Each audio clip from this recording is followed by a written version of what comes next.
Everyone, we're just going to give it a minute or two to make sure everybody arrives before we get started. Yeah, hello everyone, and good day. Welcome to VADSTI 2021, and welcome to Can anyone hear module me? 7. This is a very special Can you hear me? module, and the topic is what? Tools for applied data science using cloud-based platforms. Now, if you've looked at the agenda from the website, you see over there that for this presentation, we don't have only one person, but we have a team of scientists and researchers. I think we'll give it just another minute while people sign in. Institution with funding supported by the National Human Genome Research Institute. So for that reason, I see Jeff is on the Zoom or WebEx, and Jeff had already been here, who gave a very excellent presentation with a very long title that I cannot remember everything. So maybe Jeff, while we're waiting, could someone go ahead and share agenda? Maybe while we're waiting, could someone share the agenda for today on the? You are many of you. So once it's each any one of you tend to present, then you give a very brief introduction of yourself. Sorry, John. That's how I will do it this time. So again, welcome everything, and then Jeff. I think we're having some issues with the audio. Some people can hear me, but it looks like some people cannot. Take over. I can't hear. Right now, while we're doing the introduction, can you just please let him finish the introduction, please? I couldn't hear a thing, but now I can. Thank you. Okay.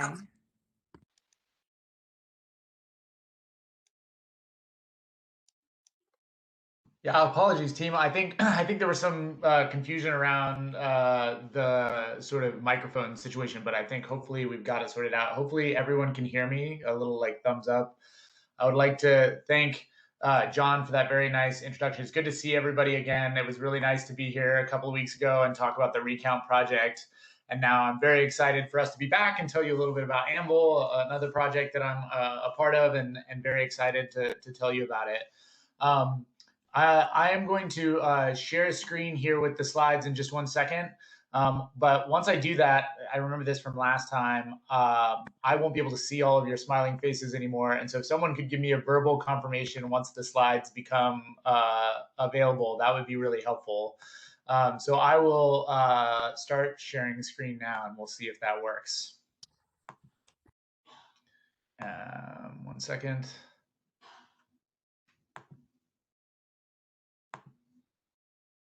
All right. Are you able to see my screen? Affirmative. Okay. Thank you very much. So I'm going to talk for about 15 minutes, and I'll hand it off to the rest of the team. I'm here mostly to be the cheerleader and introduction for the Anvil here today. And so just while we're getting started, today we're going to go through some demonstrations from the team here. But if you want to sort of follow along or start to try out the Anvil yourself, you can sign up for an account at app.terra.bio. Hopefully you got the emails from Stephen about doing that in advance today, but it's really quick to do if you have a Google account already, to sign up at app.terra.bio with your Google account. If you didn't get added in the workshop billing account, you can send a message in the chat, and we can have it. Our team can get you added on the Terra login once you have that set up. You can also join our Slack channel at Anvil. If you go to anvilproject.org/contact, you can find the Slack channel there and join to be able to chat with us as this is ongoing, and then in the future as well. And then the agenda, I think, is at this location. If not, we can make sure we post in the chat the agenda for today, but you should have also received it, hopefully. Feel free to ask questions. You can see here we say Zoom, but feel free to get in touch with us on the WebEx or on Slack chat, and we can help in answering questions as we go along. So my job here today is to tell you a little bit about the Anvil project and what it is and what you can do with it. And talk a little bit about what it means to do computing on the cloud. And so I'm going to sort of give this background information, and then we'll go into some more sort of specifics about how to use the platform itself. So Anvil is a cloud computing platform that allows you to do genomic data science and genomic research on the cloud. And I'm going to talk about what I mean by that in just a minute. So the learning objective for this first lesson is just appreciate the value of what it means to bring researchers to the data rather than bringing the data to researchers, introduce you to the main parts of the Anvil, and then understand a little bit about what Anvil can do and how you can use it in your research and your teaching and your analysis going forward. So the goals of the Anvil are to be able to sort of make it possible for people to use data in a way that they couldn't before. And so there's been this kind of interesting parallel development. So in the early 2000s and slightly before and kind of going into the 2000s, there was Sanger sequencing, which was sort of a way to sort of our first way of really sequencing human genomes at any kind of a scale. But it was still pretty slow and it has a low error and it's reliable, but it's really slow and expensive. So it would cost, hundreds of millions of dollars to sequence a human genome when they very, very first were being sequenced. And then in the early 2010s, there was sort of a transition to this new kind of sequencing with the genome analyzer, where again, we have a sort of relatively low error, high throughput, but very short reads. And this was exciting, but it was still at a relatively modest scale in terms of the number of people that we could sequence and whose data we could collect and the types of genomic measurements we could collect, whether it was sort of DNA sequencing versus something like RNA sequencing and later a diversity of applications of sequencing. And then more recently, modern platforms like the NovaSeq are low error and extremely high throughput with really long reads. And so what this is leading to is sort of an explosion of sequencing data that's available for people to be able to analyze and do incredibly cool things with, everything from human genomics to sort of microbiome studies to studies of the environment. It's sort of an incredible time to have access to this data. And at the same time, that there was this development and growth in the data that we were collecting and the way we could collect it and the speed we could collect it.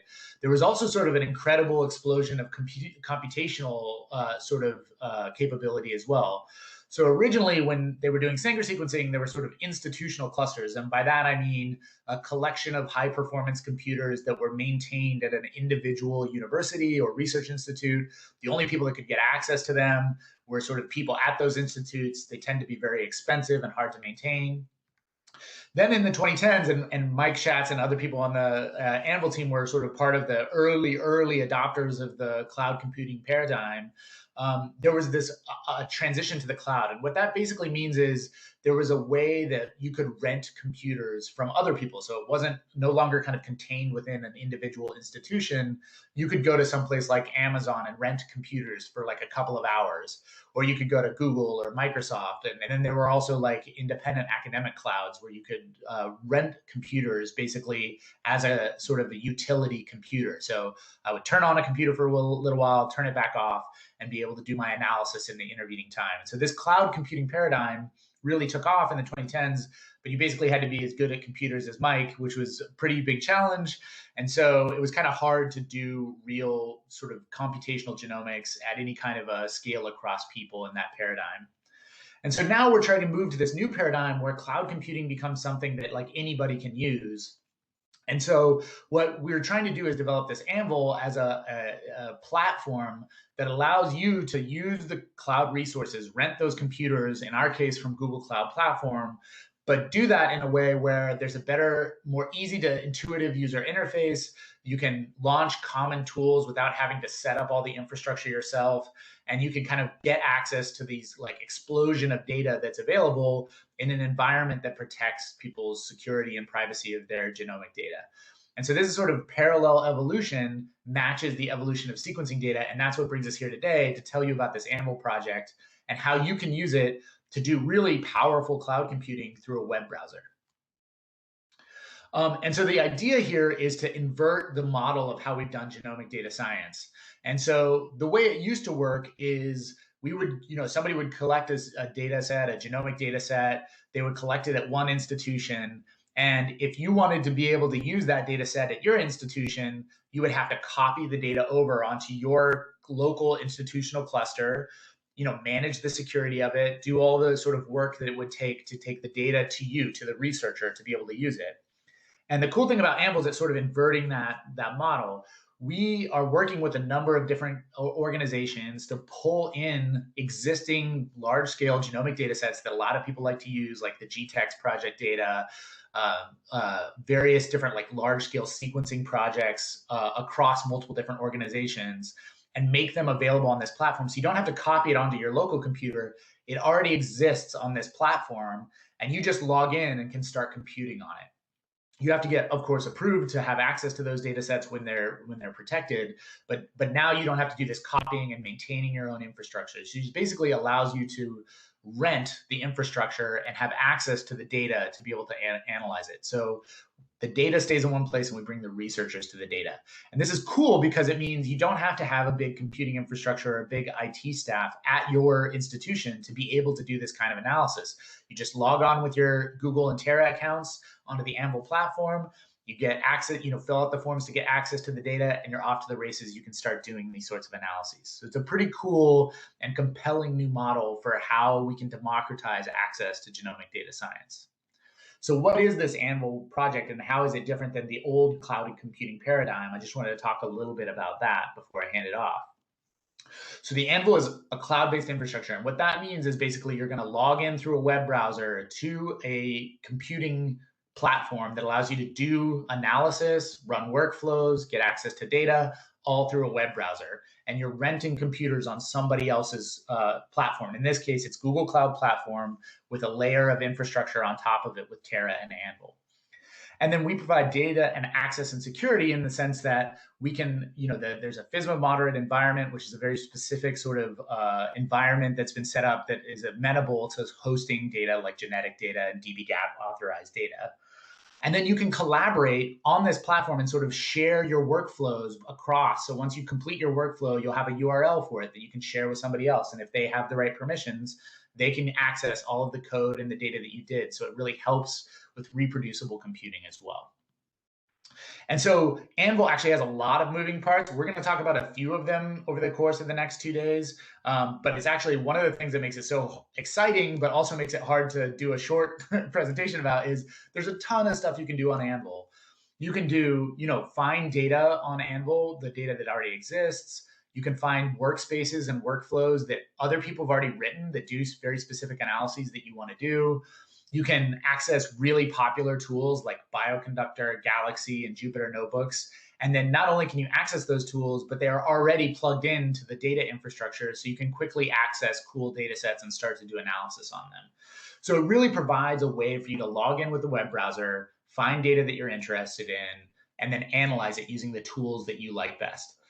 So that's what Anvil is in a nutshell. And like I mentioned, one of the kind of cool components of Anvil compared to some other platforms is there's already this sort of security that has been baked into the system. And so that allows the platform to host genetic data sets that otherwise would be really hard to share and put on the cloud and distribute between groups. We kind of have a system and an infrastructure that makes it much easier for us to share those data sets. So rather than having those data sets on individual clusters at individual institutions, and if you don't have a cluster of computers, you don't have access to the data, this sort of inverts that model and makes it possible for everybody to access the data. So you can find out tons of stuff about the Anvil project. That's like the literal 30-second overview of a gigantic project with lots of cool things that you can do. You can learn a ton more at anvilproject.org. And of course, we're going to talk a lot more about it today here over the next couple of days. So very excited to tell you more about it. You can do things like run batch workflows. So if you want to align your sequencing data, you can do that on Terra within the Anvil platform. You can do Jupyter Notebooks. You can do interactive computing in Python if that's the language that you like best. You can use RStudio and Bioconductor if that's what your main analysis language of choice. And all of the kind of cool Bioconductor packages and Galaxy packages and Galaxy sort of workflows are baked right into Anvil, which is kind of an incredible thing and a testament to the technical teams that put it together. And then you can use Gen 3 to access the data and filter it and sort it and look through the types of data that there is. So there's sort of a data explorer to be able to access the data and find out what data there is. and figure out how to find the data that's most valuable to you and your project. That's if you're not bringing your own. You can also bring your own data, but I think one of the cool things about Anvil is you can bring your own data and import it into the cloud. You can also connect it to other data sets that exist out there. The most popular ones are sort of moved on to the platform already for you. And then if you want to find a tool that doesn't exist already, there's something called DocStore, which has hundreds of tools already available, and we're building in more. And you can, if you get excited about it and want to kind of develop, you can develop your own tools and share them with other people so that they can run different workflows on different data sets that you collect. And then Galaxy, which is a really popular web-based analysis environment, is actually part of Anvil as well. And you can just launch a Galaxy instance straight from within Anvil, which is kind of awesome because you get all the power of Galaxy with the access to the sort of secure access data that's out there. And then you can bring in your own tools and workflows. Again, there's too much to talk about for one short session here, but the main thing to know is that this is a web browser you can access. You can launch Galaxy, you can work in R, you can work in Python, and you can get access to the data sets that you care about. So we have this, again, you can go to the Anvil community Slack. You can join, you can ask questions both today and in an ongoing way. Also very welcome to answer questions from the WebEx as well. And just really looking forward to seeing you all again and to being able to tell you about this cool project that we've been spending a lot of time trying to set up so that people can use it and do cool genomic data science and computing on the web. So thank you very much. I think I managed to get it on time so that I can hand it off to the next person without too much delay. But I'm really excited for you all to hear about the platform, and please do ask questions. We're eager to help you learn how to use it and how to get on board. So thanks very much for your attention. And I think Robert might be next. That's right. Thank you very much, Jeff. Okay, awesome. Thanks, Robert. Yep. Thumbs up, everyone can hear me? Good. Okay. And yes, if as questions come up, feel free to drop them in the chat, speak up. I'm a novice to WebEx. This is my first time presenting on the platform, so please forgive me if I fumble with a button. Just anybody shout to help me. Or I think there's also a raise your hand feature, I think. Maybe we can use that as well. Jeff, you are still sharing your screen. If you could stop that. I think you have to hit the share button, maybe. There you go. Okay, now you should be able to go, Robert. Okay. All right, so my name is Robert. I'm from the Broad Institute, specifically from the data sciences platform within Broad, and we are part of the collaboration that is building the Anvil. Today, myself, my colleague Kate, and Beth from UCSC are going to tell you about, we're going to cover finding data in the Anvil, how you can bring it into a Terra workspace, and then what you can do with it in Terra, and also how you can find pre-existing workflows in DocStore and bring those to Terra and run workflows on data you've brought to Terra from elsewhere in the Anvil. Like Jeff said, Anvil's an amazingly already it's a young project, but already has a lot of tools and resources available. So we're not going to cover everything in great depth, but one of the goals I think for myself for today is just that you have a flavor of what these resources can do. And also where you can find out more about it. So if nothing else, you leave this knowing I know where to go to find more about how to find data, how to learn about Terra, how to find DocStore, and let us know any questions you have as we go along the way. So we thought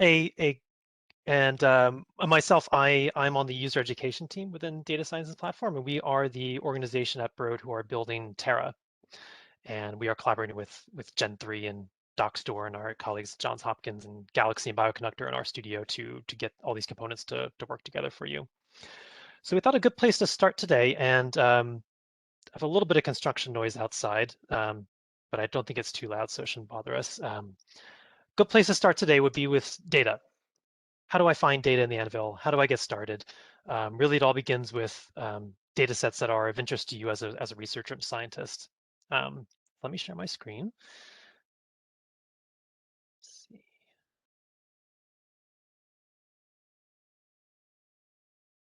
And like Jeff, I think I'm not going to be able to see you while I present.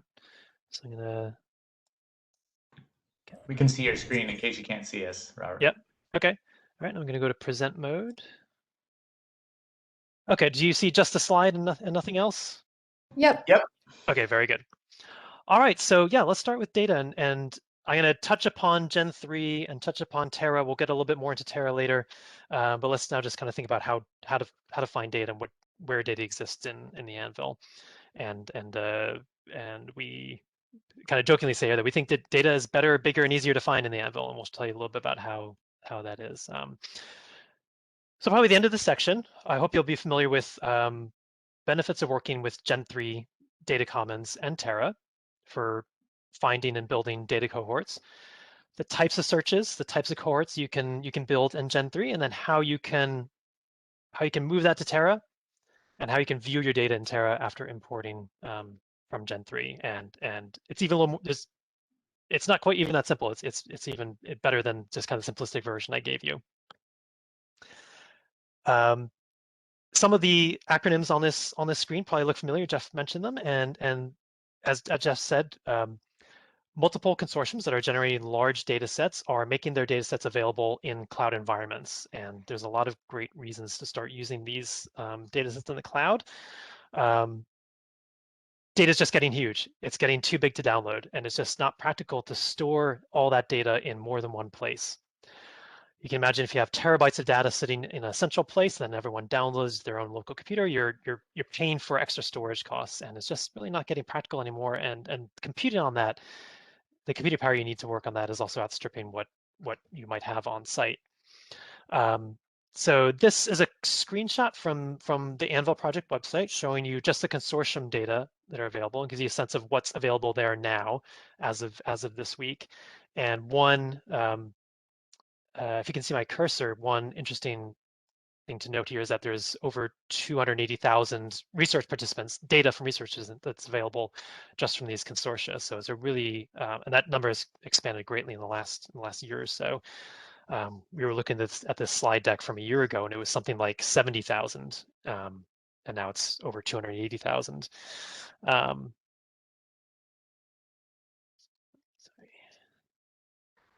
And Gen 3 and Terra really present a fantastic research opportunity to bring together a place where, I'm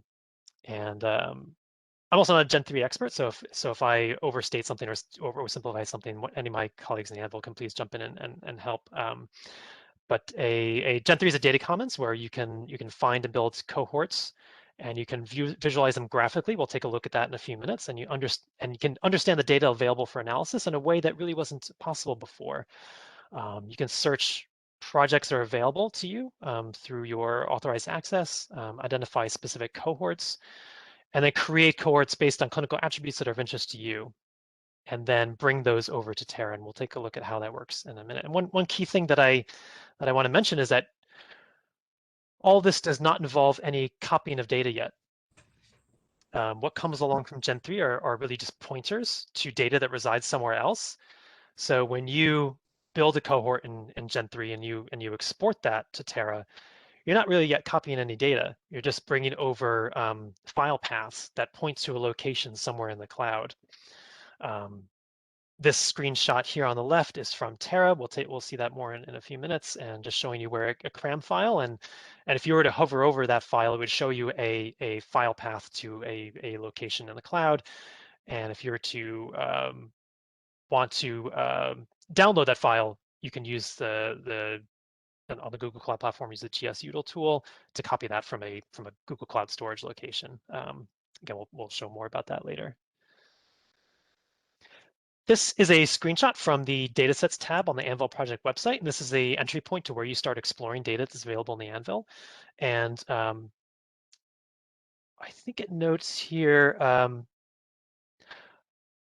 in the Anvil resides in Gen 3. It also resides, some of it resides in workspaces in Terra, but here you can search through all the data sets available in Anvil and start your data exploration journey.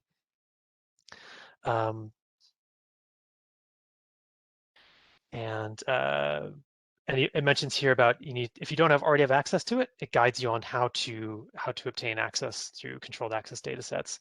And once it's approved, you can link your ERA Commons ID with your Terra account and start being able to work.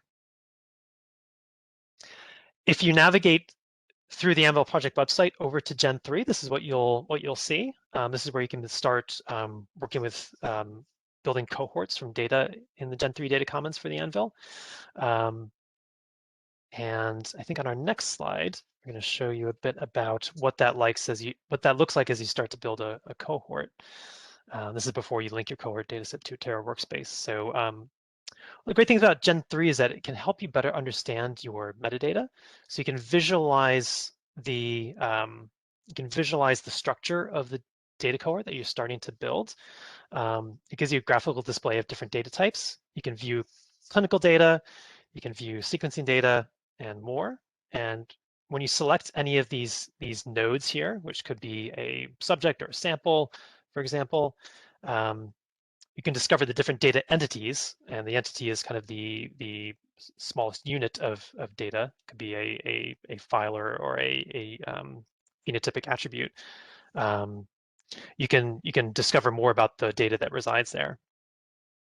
So really in Gen 3, it's a great way to explore data and design these virtual cohorts for analysis. And you start there by going to the exploration tab. So this is the dictionary, viewing the cohort, and you can click over to the exploration tab, and that's what we see here. This is where you can start to search and create cohorts. So here's an example of a data explorer where you can search and design patient cohorts on the fly from existing samples. You can create novel cohorts, so for example, from across studies or also bringing your own data into Terra. On the left, you can see different data and file types, file tabs, and here you can specifically choose different projects. And you can also view other clinical features that are of interest. So you can search cohorts based on samples. So you could look for specific tissues, like if you're interested in a tissue type like blood or skin, you could drill down into that here. You could also search based on subject. So if you're interested in data related to specific sex or age or ancestry, you can start selecting those things here. And once you selected your projects and attributes of interest, you can then view the cohort graphically here, where it breaks down how many projects you selected, what the breakdown is of sex or other attributes, and then see how many subjects you have in your cohort so far.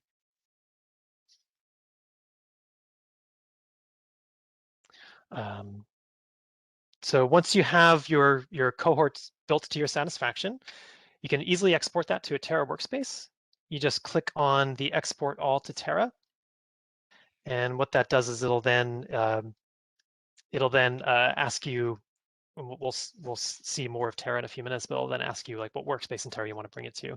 And once it's in Terra, you'll see your workspace in Terra. We'll have a set of tables. I'll show you this in a little bit, but you'll see how the cohort you built came over to Terra and populated data tables within Terra. And we'll talk more about these later, but these are essentially spreadsheets that represent the same cohort that you built in Gen 3. And again, you haven't downloaded any information yet. You've just built a set of spreadsheets that points to the data in an external repository.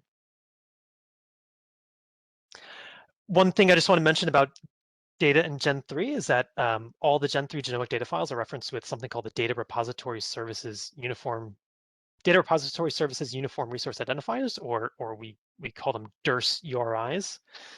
DRS URIs can be used for workflow inputs in any, they're excuse me, they may be used for workflow inputs in the same way as a cloud native file path. But what's great about this is if you're familiar with how journal articles utilize something called digital object identifiers, or DOIs, where it has a unique identifier that locates it no matter which journal it was published in. It's the same kind of thing where this is a cloud agnostic identifier, so that you can much more easily work with the location of data files across the cloud, regardless of where it's stored. This is a genomic, a GA4GH standard, and you'll have access to the slides here, and we've peppered in some links here with how you can read about more. So I'm not going to go more into about it today, but it, as I say, it's a format that just works. So, so that gave you a flavor of how you can build a cohort in Gen 3 at a very, very high level. We invite you to explore the Anvil project website to learn more about how to do that, and go to Gen 3 and review the documentation and to give it a try. Next, we're going to transition to about what you can do once you've built a cohort. What can you do with it in Terra? So this next session will be more about the Terra platform itself. And I switch over slide decks. I'm going to go here.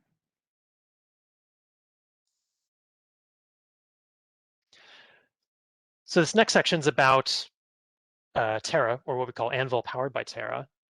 And after this section, you should be familiar with how to use workspaces to organize your research project components, where to find curated workspaces of interest, which are a great starting point, a little bit about how costs are computed and how to set up billing. It may not be the most exciting part of your project, but it's a necessary thing to know a little bit about to get started. And we'll point you to lots of resources which tell you much more. We won't be able to tackle it all today, but just give you a flavor of how it works. And they'll also touch upon the key sharing and security features in Terra. This is important to know how to work securely and easily with your collaborators.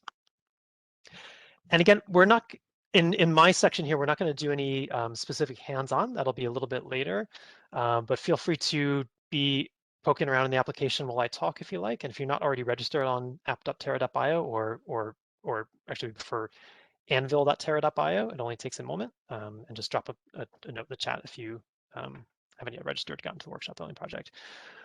What I alluded to there was that we're building kind of skinned versions of the application for projects like Anvil. So you can go to anvil.terra.bio and actually has a little more functionality than app.terra.bio does for you for the Anvil. So maybe even here, I'll just update this here. App.terra.bio takes you to the generic site, but we want to be working on that one today. Okay.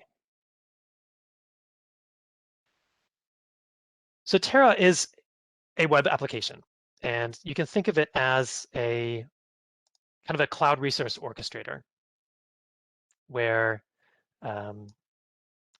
Terra sits in the middle of your cloud storage, your cloud computing, and it gives you a place to work with your data, do analysis, and collaborate with your researchers, with your collaborators. The way we typically compute in Terra is using containers, computational containers, and these would be, for example, Docker containers. Familiar with those? And great thing about working in the cloud using utilizing containers is that it really standardizes and controls your computing environment. If you've ever tried to run a piece of software on a different machine with different software installed, you run into headaches where you have the version of Java was different, or you can't reproduce something because somebody didn't give you all the information about what they had. Containers really help reduce those headaches and and they can help you run something the exact same way that someone else ran it. They can package it in a Docker container. You can then run that same Docker container, and you should be able to run your software the exact same way.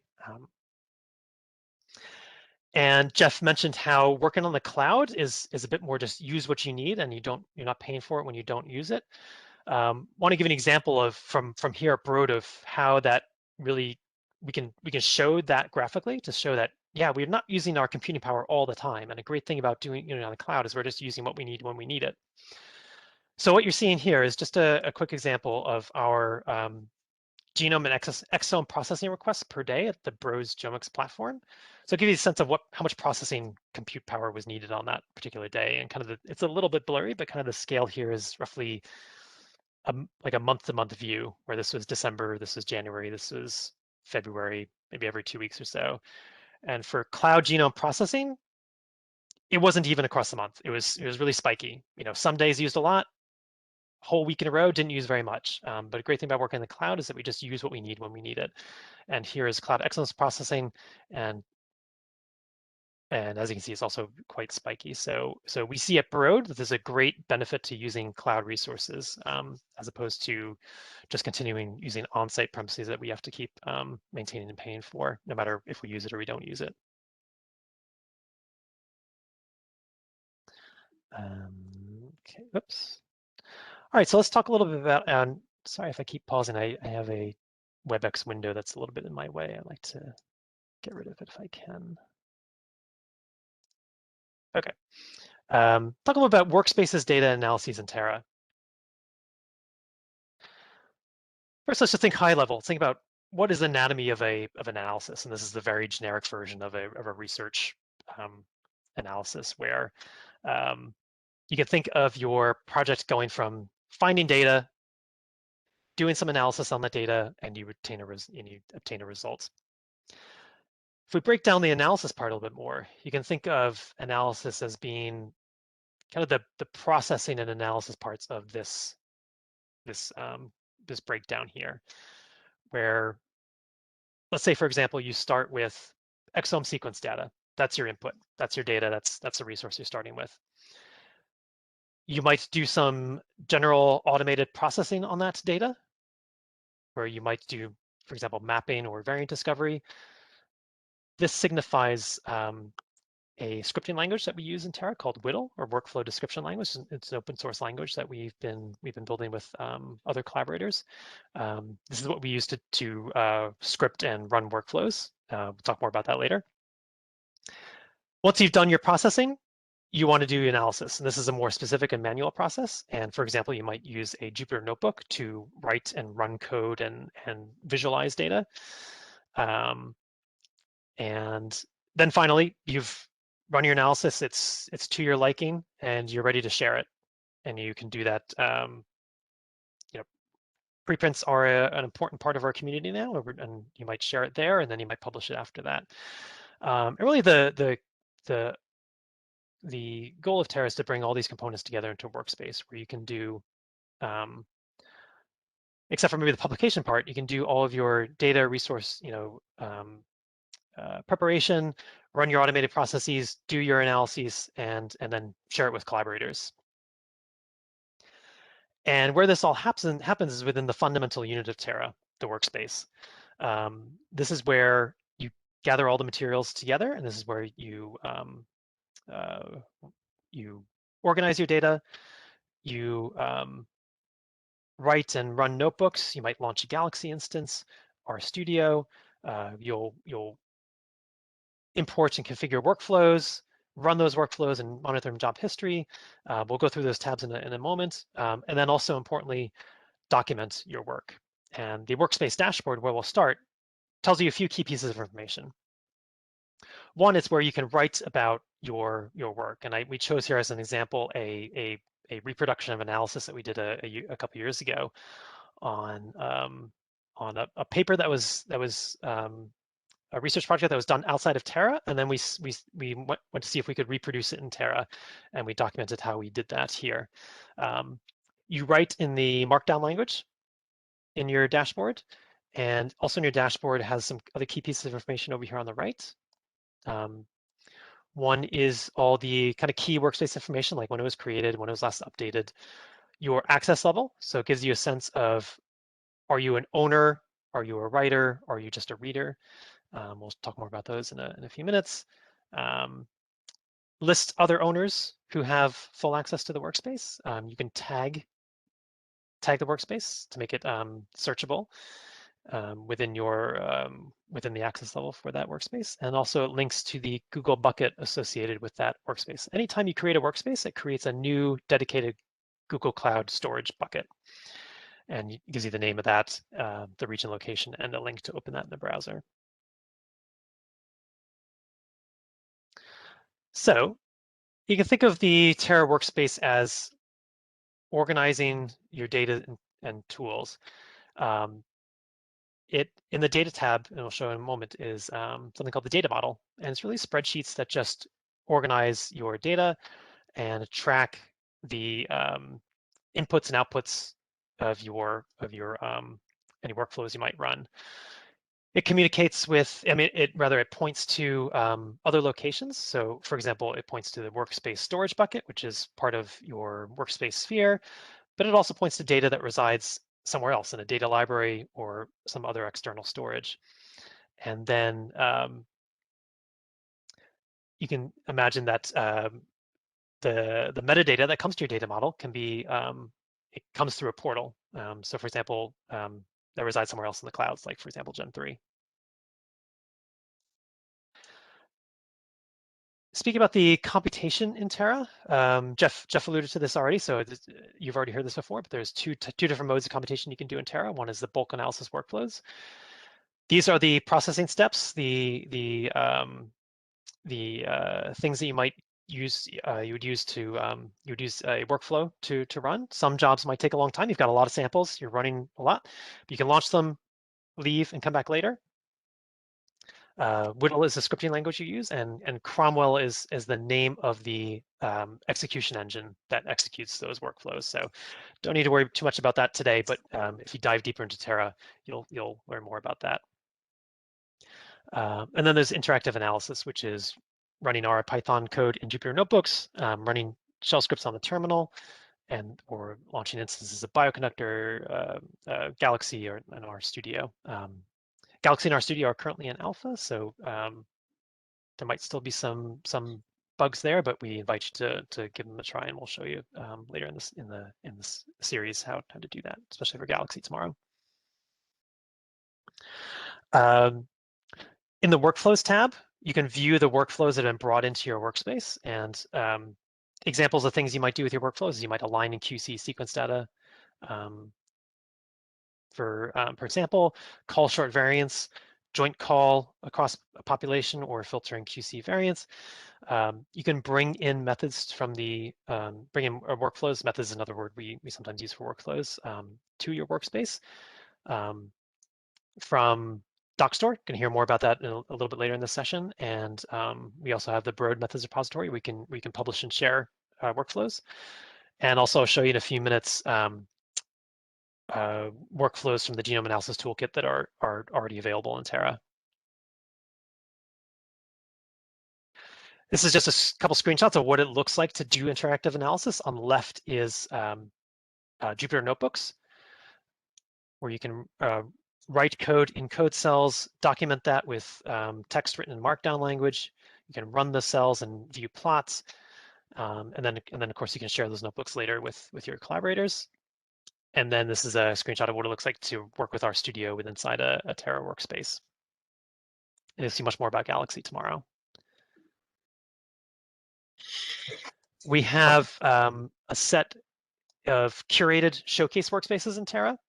And in fact, I might be most effective just to show you where to find those in Terra. So I might just go here to my browser. So if you're following along, this is anvil.terra.bio. Just let me simplify my view here a little bit. Okay. Go to anvil.terra.bio. You come to the Anvil homepage, the Anvil Terra homepage. If you navigate over to the menu bar, I've already logged in. And if you go to workspaces, excuse me, you can get there this way, but I'll show you a little bit easier way to get there. And just go to the library. There's a showcase section here, and you click on that. And you're presented with a list of workspaces, and these are publicly accessible. All you have to do is log into Terra. Once you log into Terra, you have access to all these. Read-only example workspaces, and there's quite a long selection here now. And one of the things we're working on in the future that we're asking our product team to do is to better organize this a little bit. So it's not the greatest organization right now, but we hope in the future it'll be a little bit easier to navigate. On the left side are the kind of the new and interesting workspaces that we think are of interest to the community. Not surprising, we have some COVID-19 viral genomics analysis workspaces there. In the featured workspace section, this section is quite a long list, and it runs the gamut of a lot of things to do. Of interest to you here might be our bioconductor workspace. And we have a lot of others here that have a lot of different tools, tutorials, and maybe I'll just open them up one as an example. Take you to a read-only version of that workspace. And as you can see here, access level is reader. And I think Kate's going to show you this later, but what you just do is clone your own copy, and then you have your own copy that you can start working with. You can't actually work inside this copy since it's read-only. You can only view it. You have to make a copy of it that you own to start working with it. But really the goal of these workspaces here is to give you preloaded, pre-configured workspaces that have data already available in them, that you can just run them and see how they work and tinker with them and plug in your own data and give it a try. That way you're not starting with a blank workspace, which can be daunting if you're just getting started. So really encourage you to check out the resources here. There might be some great things that are of interest to you. And I also want to point out a couple others which we think are awesome. We've gotten some good feedback about these as well. We have something called Quick Start workspaces. I invite you to come try these. There's one called a Terra Notebooks Quick Start. There's one called and I'm hopping around a little bit. There's a Workflows Quick Start. And then there's one about data tables. This one's really good because data tables can be a little bit confusing. We'll talk more about them later. And this is a really great tutorial for getting hands-on and get familiar with how they work in Terra. So I wanted to point out those quick starts to you. Those would be particularly helpful. And then on the right are G8K4 example workspaces. So these are for the Genome Analysis Toolkit, which is a software package that Broad has been developing for a number of years. And we've developed best practices pipelines for running those tools in Terra. So if these are interesting to you, highly recommend checking these out. You can try out the tools with example data sets that are very inexpensive to run and get a sense of how the tools run, how they behave on Terra, how the workflows run on Terra. All right, so I'm gonna go back to my slide deck.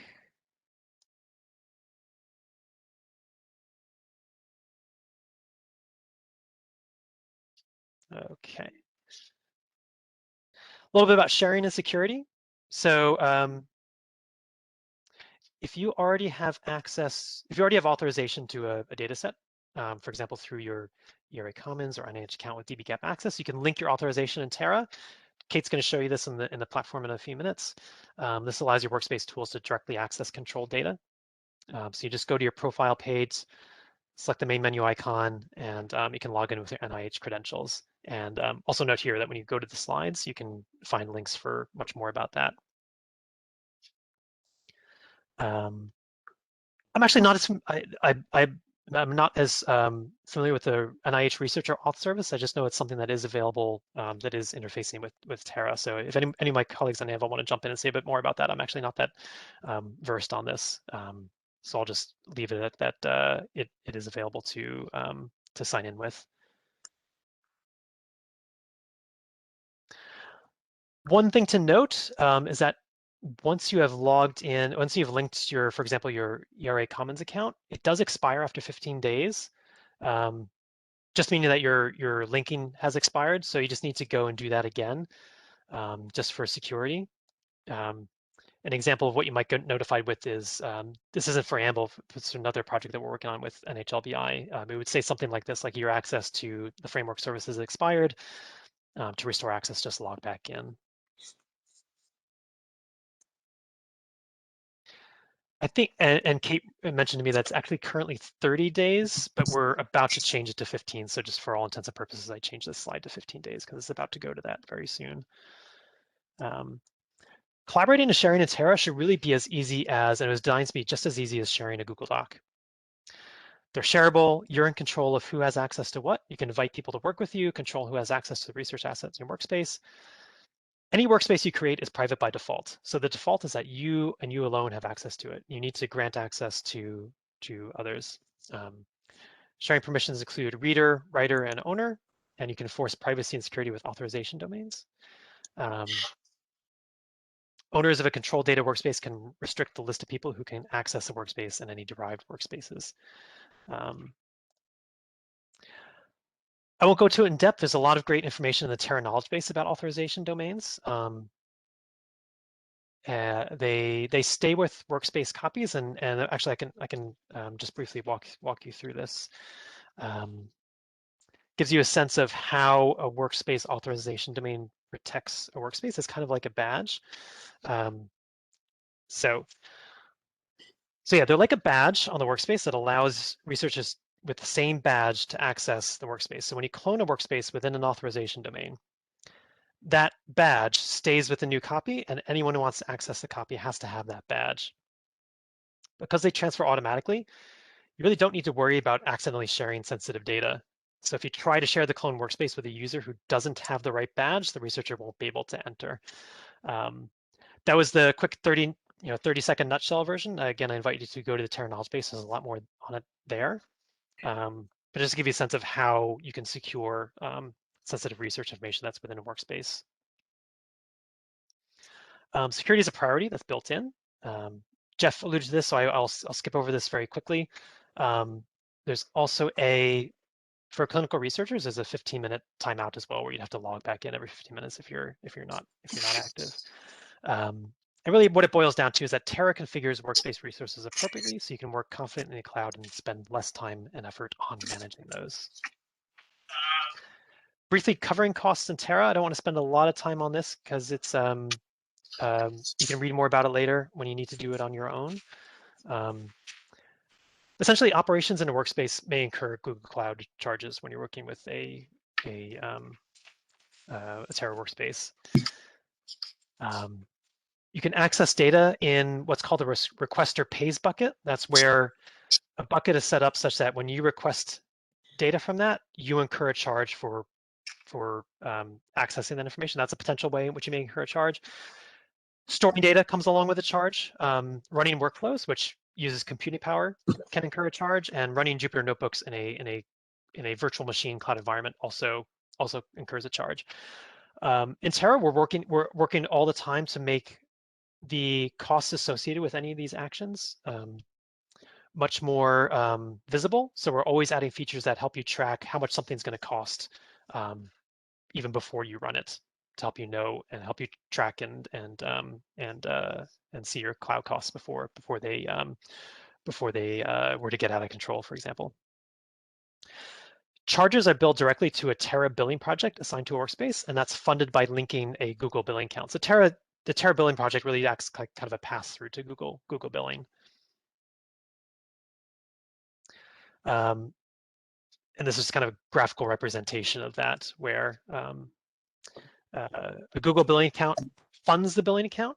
You link that with a Terra billing project, and then the Terra billing project is what allows you to create workspaces and cover all the associated costs, but really it just comes back to a Google billing account.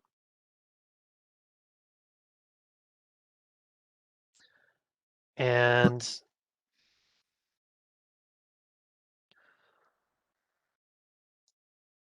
all the cloud costs incurred in Workspace are covered by the Workspace Billing Project. There's several ways to pay for that. You can work in a collaborator's workspace. So if the owner shares the workspace with you and gives you compute permissions, that means you are authorized to do computing work on there.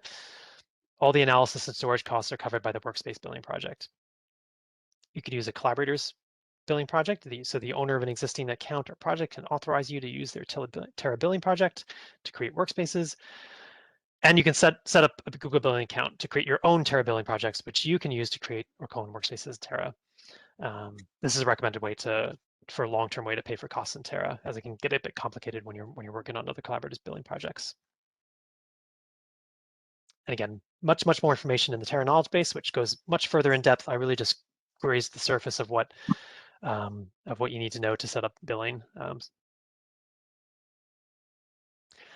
And that brings me to kind of where to go to find help in Terra. In fact, maybe I'll navigate there to show you where to find help in Terra. So going back to my browser, if I go to the left-hand menu bar, go to support, this drop-down menu shows you a few different options. First is tutorials and videos. So when you click that, it brings a pop-up to some suggested tutorials and videos that we recommend. Again, here's the links to those quick starts I recommended. If you wanted a quick way to find those, go here. If you go back to the drop-down menu, there's a link to how-to guides. And where this takes you is to the full Terra Support Center. We have a section on getting started. So if you're new, start there. For more advanced information, go to the full documentation section. Information from community events this year. So previous slides and resources will be here. So you'll probably see links to the materials from this event show up there soon. you can access, you can read the latest release notes from Terra, and you can access our community forum. We really recommend utilizing that for asking questions. If you're running into an issue, there's chances are somebody else is, and it's a great way to help other people is by posting your question in a Terra in the community forum. Our support staff is monitoring that and jumps in there as well. If you want to contact our support staff directly, you can click. Oh yeah, there's also a link to the community forum from the menu bar here. You can request a new feature in Terra. If there's something you'd like to see, let us know by using that. You can contact us directly by clicking that link, and that'll give you a chance to just send the support team a message. And then finally, there's a link to the release notes there. So I highly recommend getting familiar with all the links that are here.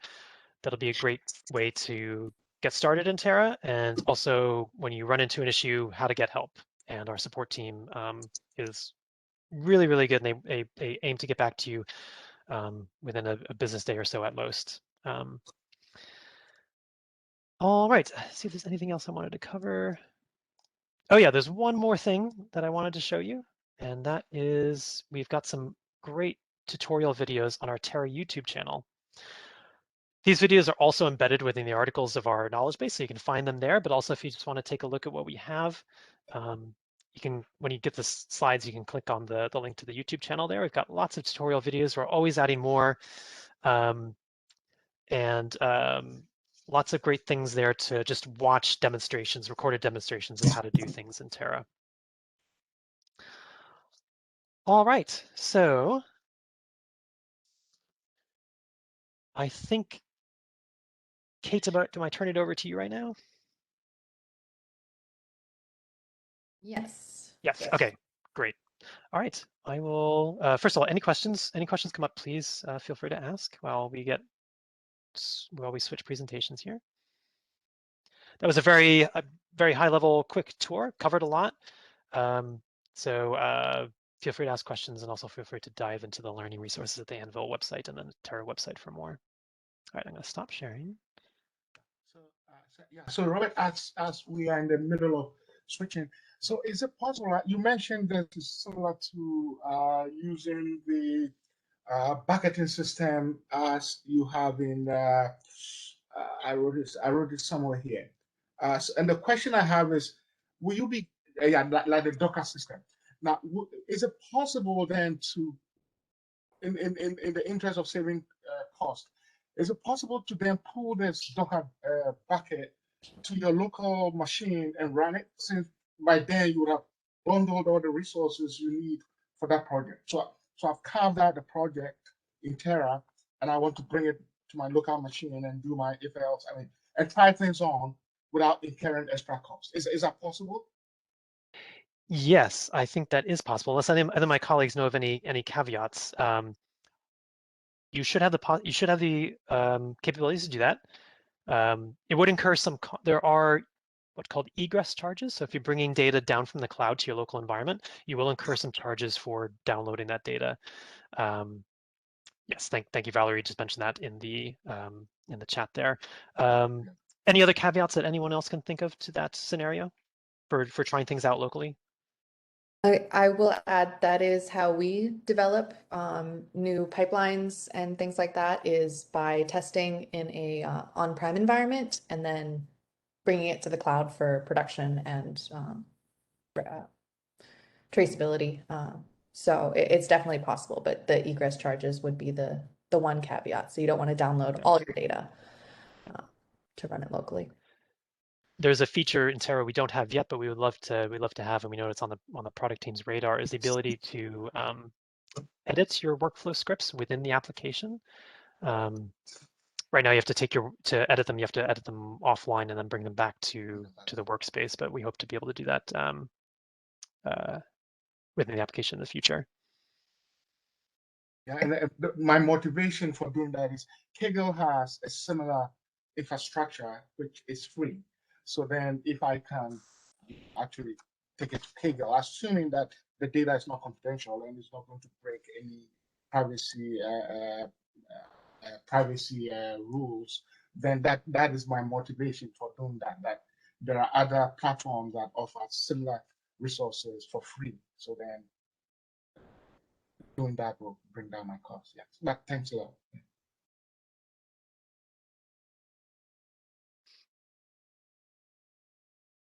Great.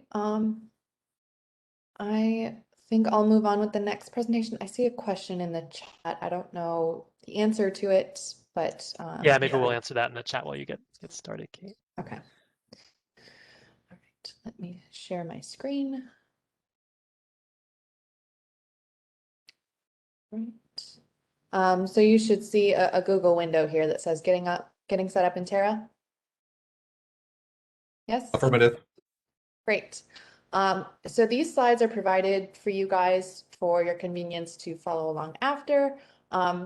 It's a series of screenshots that show you the process that I'm going to walk you through live in the platform. So these are here for your reference if you want to repeat what I'm doing later, but I'm not really going to show them right now. So we are going to get started at anvil.terra.bio.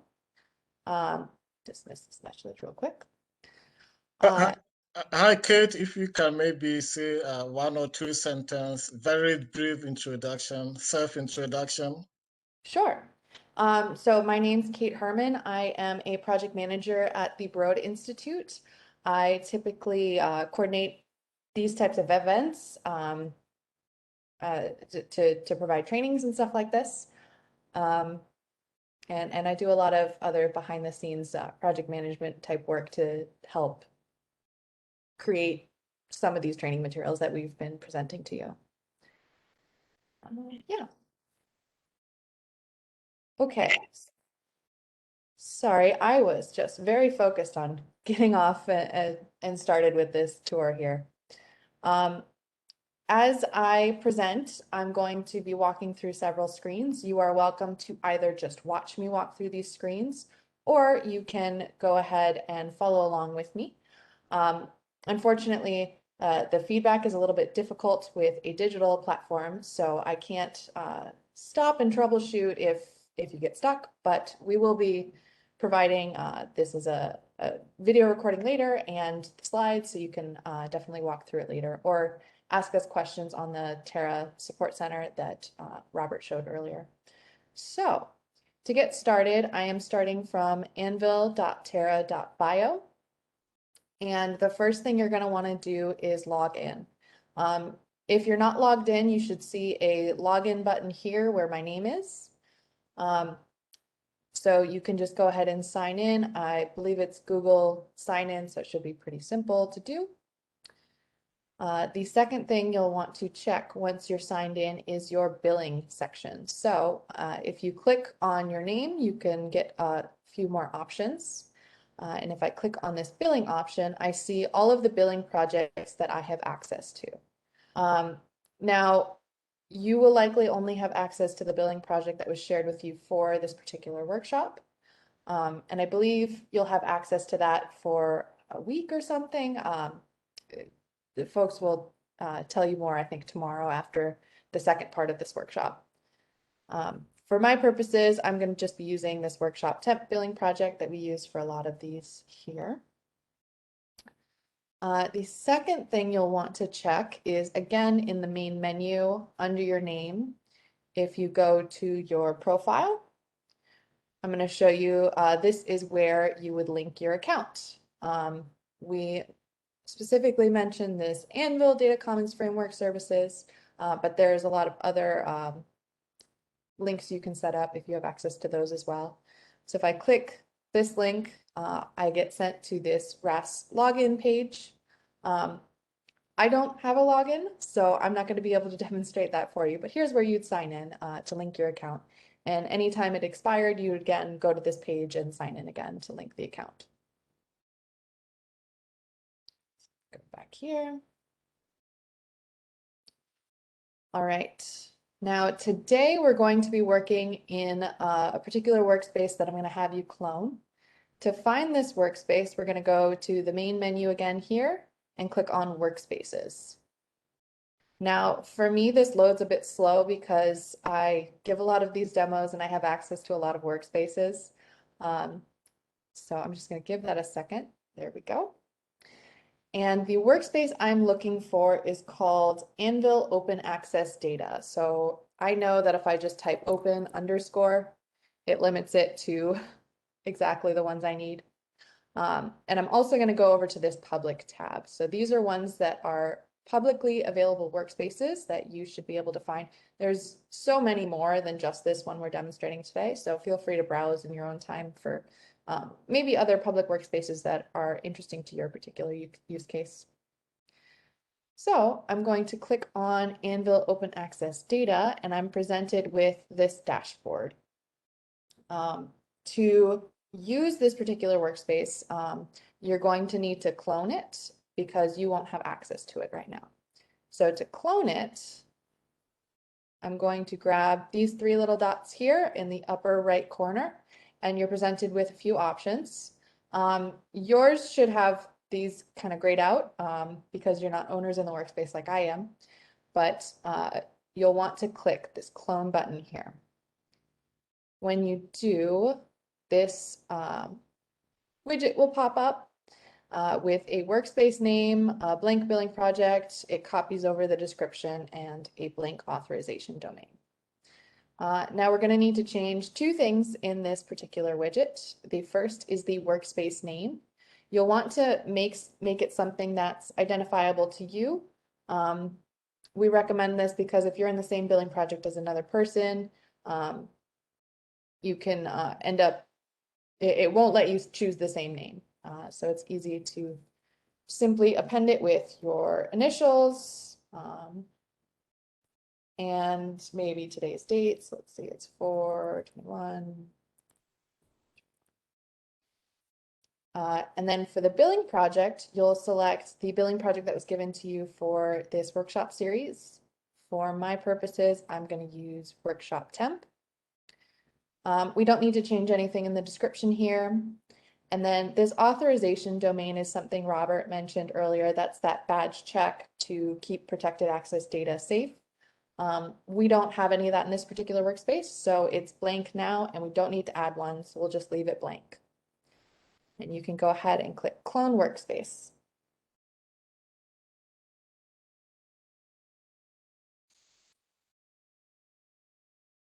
And when it finishes loading, it will take you to your very own copy of the workspace. You can see it's got a new name here at the top.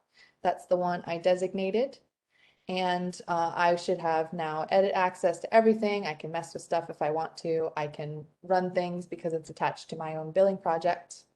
But yeah, this is your copy to work in so that you don't accidentally overwrite, the public copy. That's why we have those different levels of permissions. The last thing I'm going to ask you to do is to start a cloud environment. So you should have no cloud environment yet. And then all you need to do is click the play button here to start a cloud environment. We're going to be using this later in the workshop, but it takes 3 to 5 minutes to start up. So in an effort to keep us from having to start up the cloud environment then and wait, I'm going to do it now. So all you should do is hit play. And I will explain a bit more about what a cloud environment is in a later presentation. All right, so you should now have your own copy of the workspace. You should have a cloud environment starting up. And I think we're ready to throw it over to the next presenter. Kate, Yes. I have a question. Sure. When I went to do my clone, it said that I need to do my bill.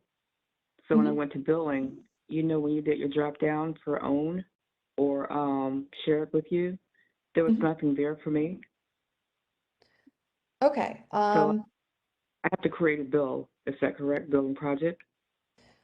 I thought billing projects were being created for you for this particular workshop. Is that not accurate? Is anyone? No, because when I did the drop down for owned by you, there's nothing there.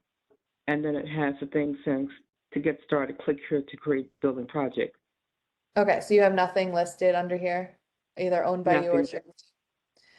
Okay. That's correct. All right, so it looks like Mike is saying something. Let me stop my screen.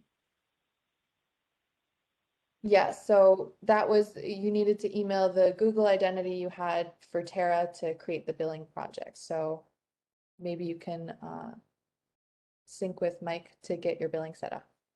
Yeah, there was a few emails from Stephen Mosier asking for Google identities. If you email today, well, we probably can't do it in real time, so you'll just probably have to listen along. But if you email your Google identity today, we can set it up so that tomorrow for the Galaxy demo, you can follow along in real time. Yeah. Okay, because I thought that they had done that already, but anyway, I'll check my email again. Okay, yeah, just email and Okay. we'll try to help you out on the back end. All right, thank you. Thanks. Great. All right, I'm going to hand it over to Robert next to talk about data in the workspace.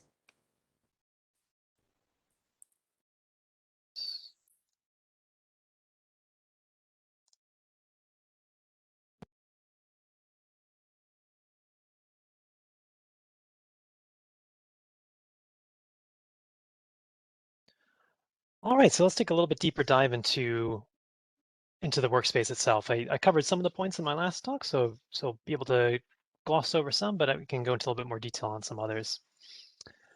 So by the end of the section, you should be familiar with what's in the workspace, the dashboard, data, and tools. We've covered that a little bit before already. I'm going to cover how to bring your own data to a workspace, and then I'm going to show you a little bit about what it's like to view and organize your data in tables. Okay, so we covered this already, so I can skip over this again. This is just the dashboard. This is where you view documentation for your workspace, or you write it yourself, and we give you critical information like the Google bucket associated with your workspace. If you were to click over to the data tab, so just before we were looking at the dashboard tab, if we were to click over to data, you might see something that looks like this. You see a list of tables, and again, these are just spreadsheets that organize the data in your cohort. For example, let's say we clicked on the sample table. Here we're looking at kind of all the list of the samples in your cohort. It gives you the individual ID, and there's 3,202, so you could scroll down for quite a while to see all of them.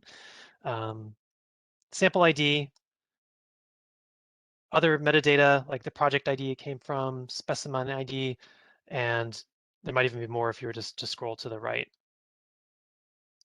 Terra does indeed allow you to scroll left and right to see what other metadata is available. We'll come back to data more in a moment. If you were to click over to the Notebooks tab, you would see notebooks that are associated with this workspace. You could launch them from here, or if there's none, you could start creating a notebook from here. You could also, this is where you would create a cloud environment for Galaxy, and you'll see that tomorrow. One of the changes in Terra coming down the pike is that we're gonna, because the interactive analysis is now encompassing much more than notebooks, this tab is going to update soon to be a bit more general and cover things like Galaxy and notebooks and RStudio. So you might see that UI change coming before long. If you click over to the notebook workflows tab, you would see any workflows that are already imported into Workspace. This workspace didn't have any. So what you could do is you could start by finding a workflow by clicking this plus button over here.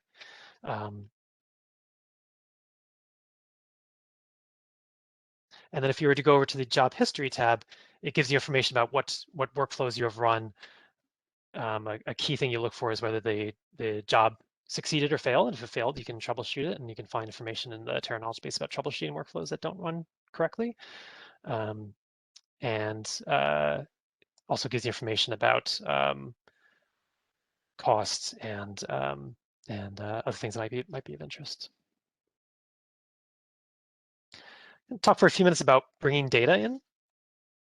So you can imagine that there are 3 potential storage locations for data that you might be working with. The first is cloud storage. Let's say Google Cloud Platform buckets. The second one is a cloud environment, which is distinct from the Google Cloud Storage.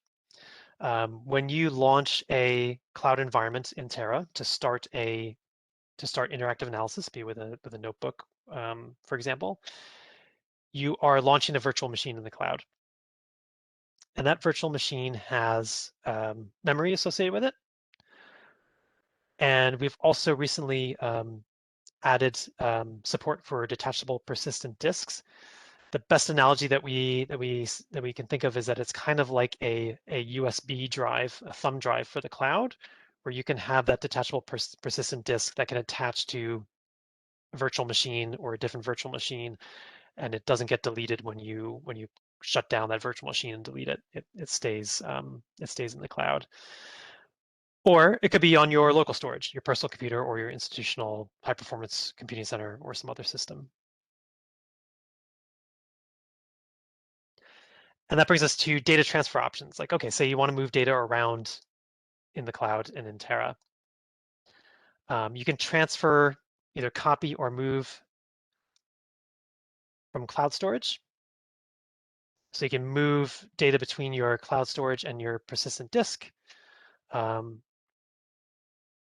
And some institutional systems may be accessible. I know there's a caveat there. Depends on the appropriate credentials, really. In which case, you'd be able to transfer. If this is the case, you would be able to transfer data directly between these storage options.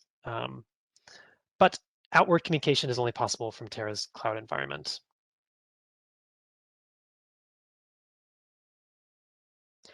If you're moving a large number of large files or a large number of files, using the gsutil tool could be an option for you. It's a utility command that lets you access Google Cloud Storage from the command line. So you install it locally. You install it on your local computer or your cluster, and you follow the instructions which we link here, and that can bring your data to the Google Cloud Storage that you can then work with in Terra. You can also launch a terminal from Terra, and you can use got a list of example commands here and things you can do to give you options for how to move data around in the cloud and access files across the cloud. So again, you might want to come back to this slide later and take a look there. And then a little bit about organizing data. So I've talked a lot about data tables, and here I'll give you a little bit more about what those look like. And again, they're built-in spreadsheets that keep track of your metadata. You can have as many rows and columns as you need. One caveat is that we've noticed that there is some decrease in the performance of Terra when you're working with workspaces that have more than 50,000 subjects of Gen 3 data. That's quite a lot. So hopefully your study doesn't quite reach that boundary, but we do currently have a little bit of limitation there. And these data tables integrate with workflows.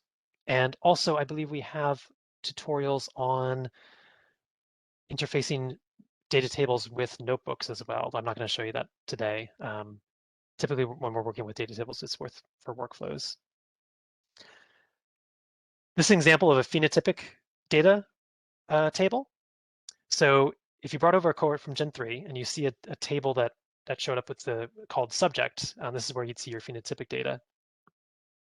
You see the subject ID, and then you might see some columns that have phenotypic data associated with them. For example, these are ages for the subjects. They're just number values, or they're ancestry information. These subjects were of Asian descent. BMI, things like that. So it's in this subject data table that you can view that phenotypic data in your cohort. And then this example of genomic data, like from sequencing data.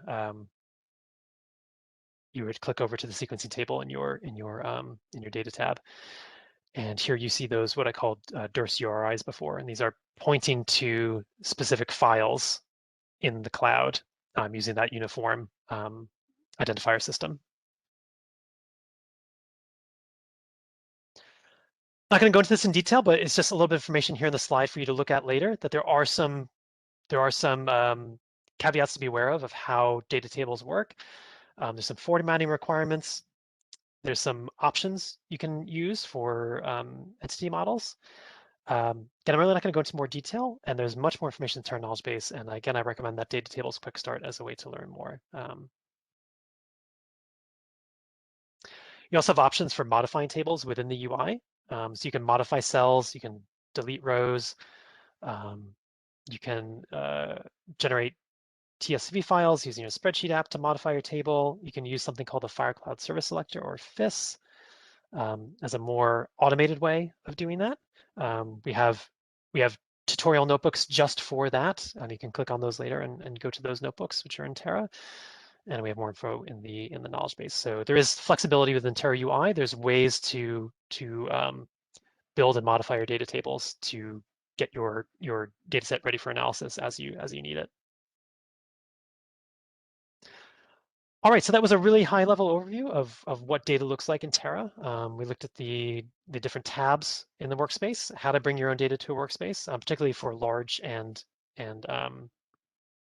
large numbers of files, and a little bit about how it looks like to view and organize your data tables. So our next session, and I actually can't recall if we're taking a break now or later. Kate will let's keep us on track for that, but we're going to shift now to finding and importing workflows in DocStore. Yes, you are correct. A break is up now. So we're going to take a quick 10-minute break, grab water, anything you need to do, and we'll be back at 12:30 Eastern time. Go ahead and drop questions in the chat while we're on Yes. break. Feel free to do it then as well as you think of them. Yep. And we'll come back with DocStores at 12:30. I'm going to double check I can share my screen in this WebEx. So I'm just going to test really quickly. Yes, please do. All right. It looks like. Yep, I see finding workflows in DocStore, but it's on a large white background.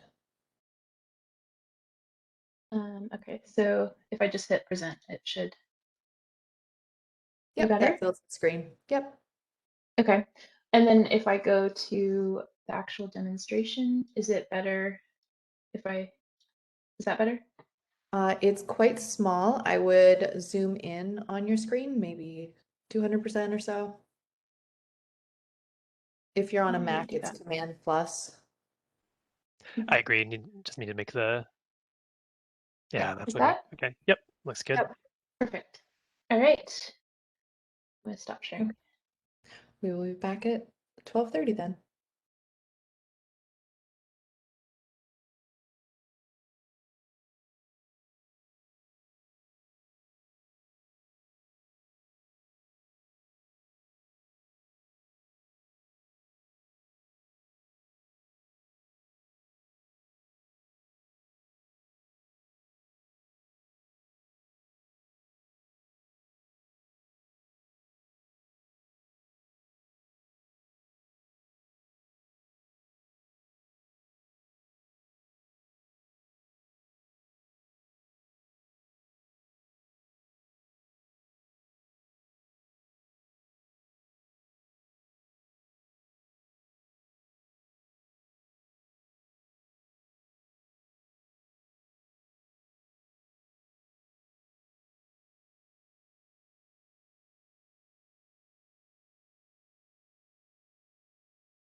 All right, we're at 12:30. Beth, are you here? Yes. Okay. Yes, I am. If you want to go ahead and get started, we can get started. Okay. Great. I'm trying to figure out how to move. All right. Can I get a thumbs up if you can hear me and see my screen? Great. All right. Hi, everyone. My name's Beth Sheets, and I'm a program manager at UC Santa Cruz Genomics Institute. And we are one of the teams that creates the DocStore product. And so I'm going to showcase how in the Anvil you can use the DocStore and Terra together. They work easily together, and they can help you discover and create more reproducible analyses. So the learning objectives of this session is that we're hoping you will understand first, what is a workflow? It'll be a brief introduction. What is DocStore?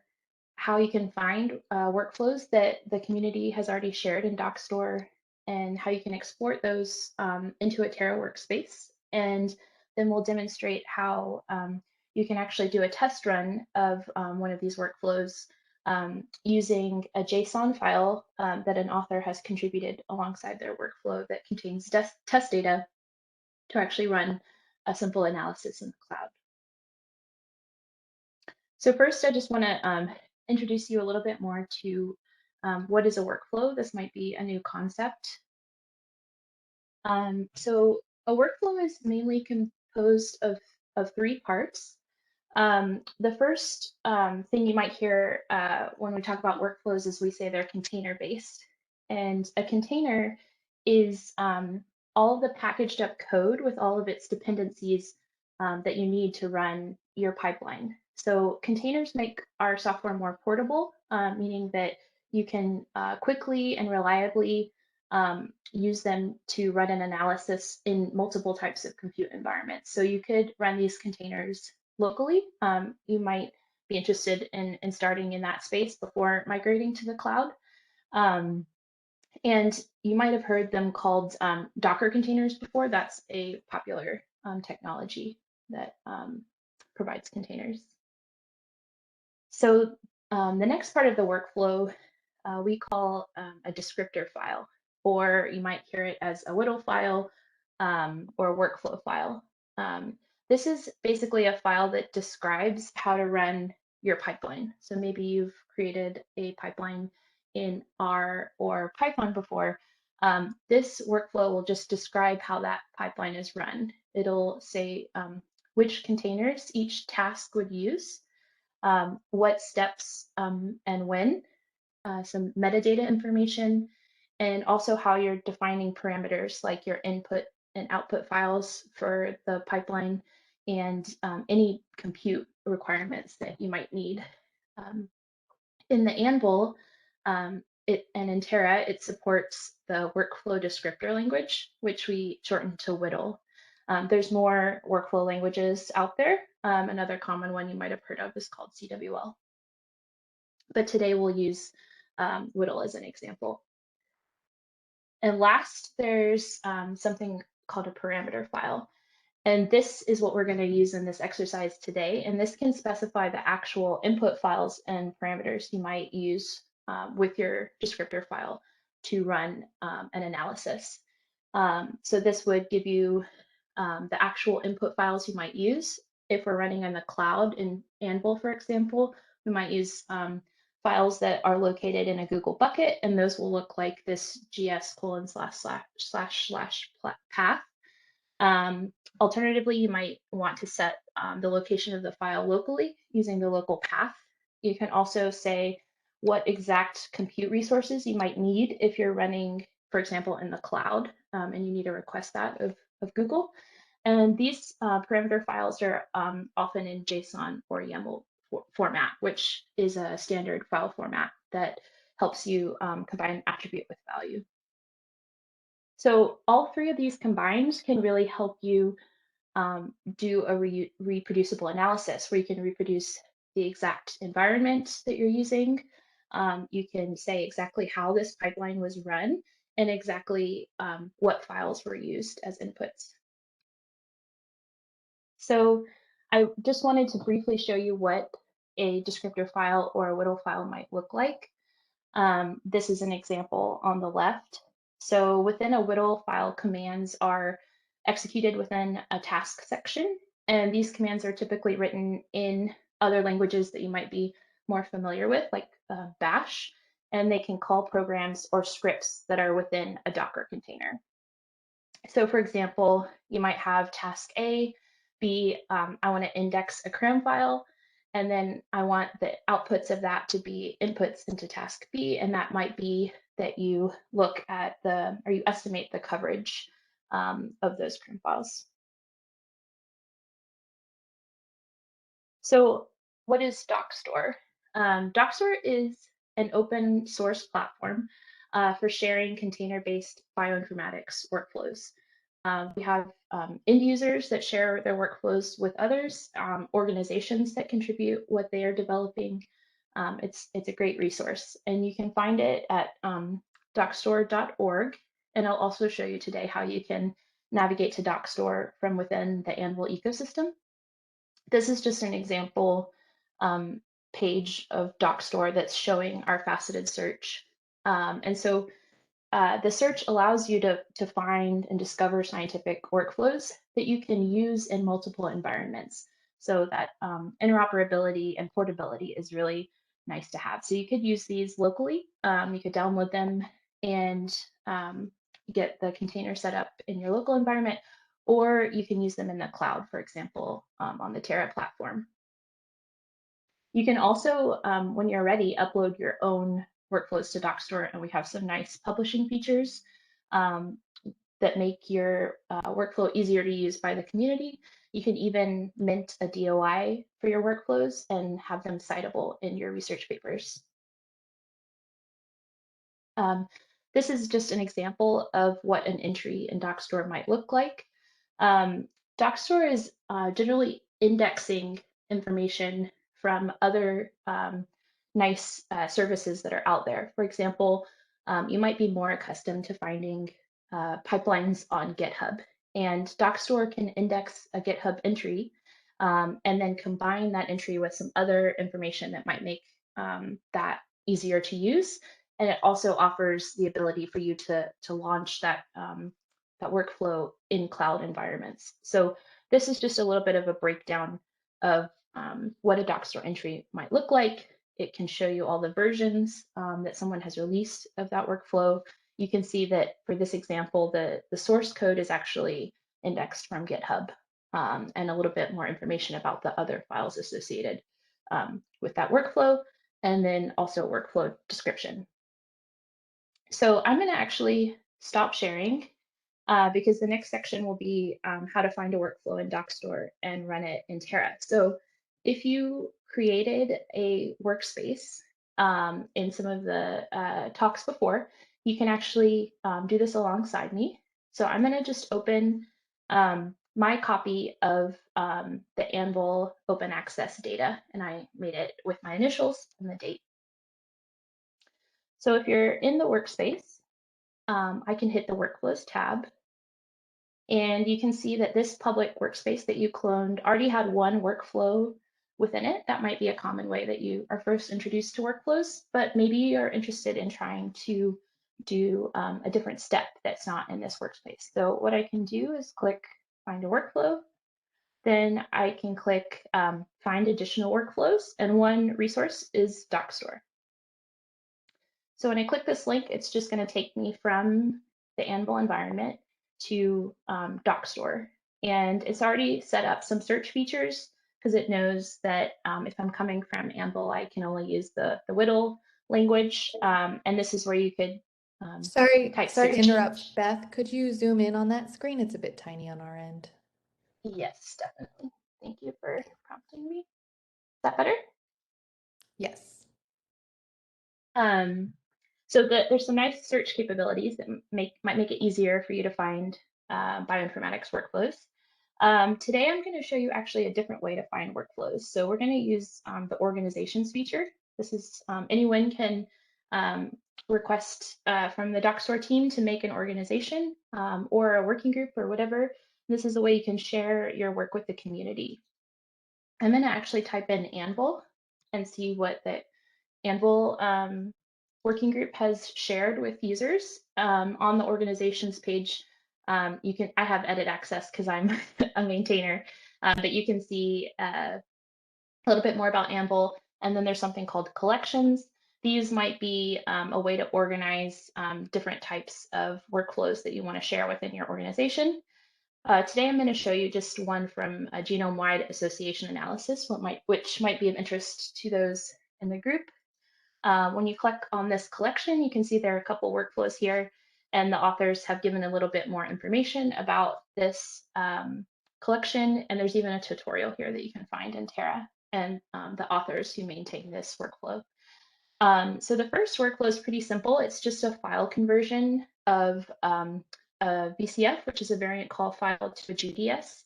GDS is genomic data structure. It's a way to look at variants in the R programming language, because you would need a GDS to then use this Genesis package, which is an R package that's wrapped by this WDL descriptor language for running an association test. So I'm just going to click on VCF to GDS. You can see, again, this is kind of similar to the slide I shared with you. One of the things that I want to do today is that we're going to just do a test run and see how this workflow works. So I can click on Files, and you can see here's the actual WDL file that the author contributed. And I can launch this file in Anvil, but I need some data to launch the file and actually make it run. So another nice feature of DocStore is sometimes authors contribute test parameter files, which I had briefly brought up. And this author has submitted one that you can use in the cloud.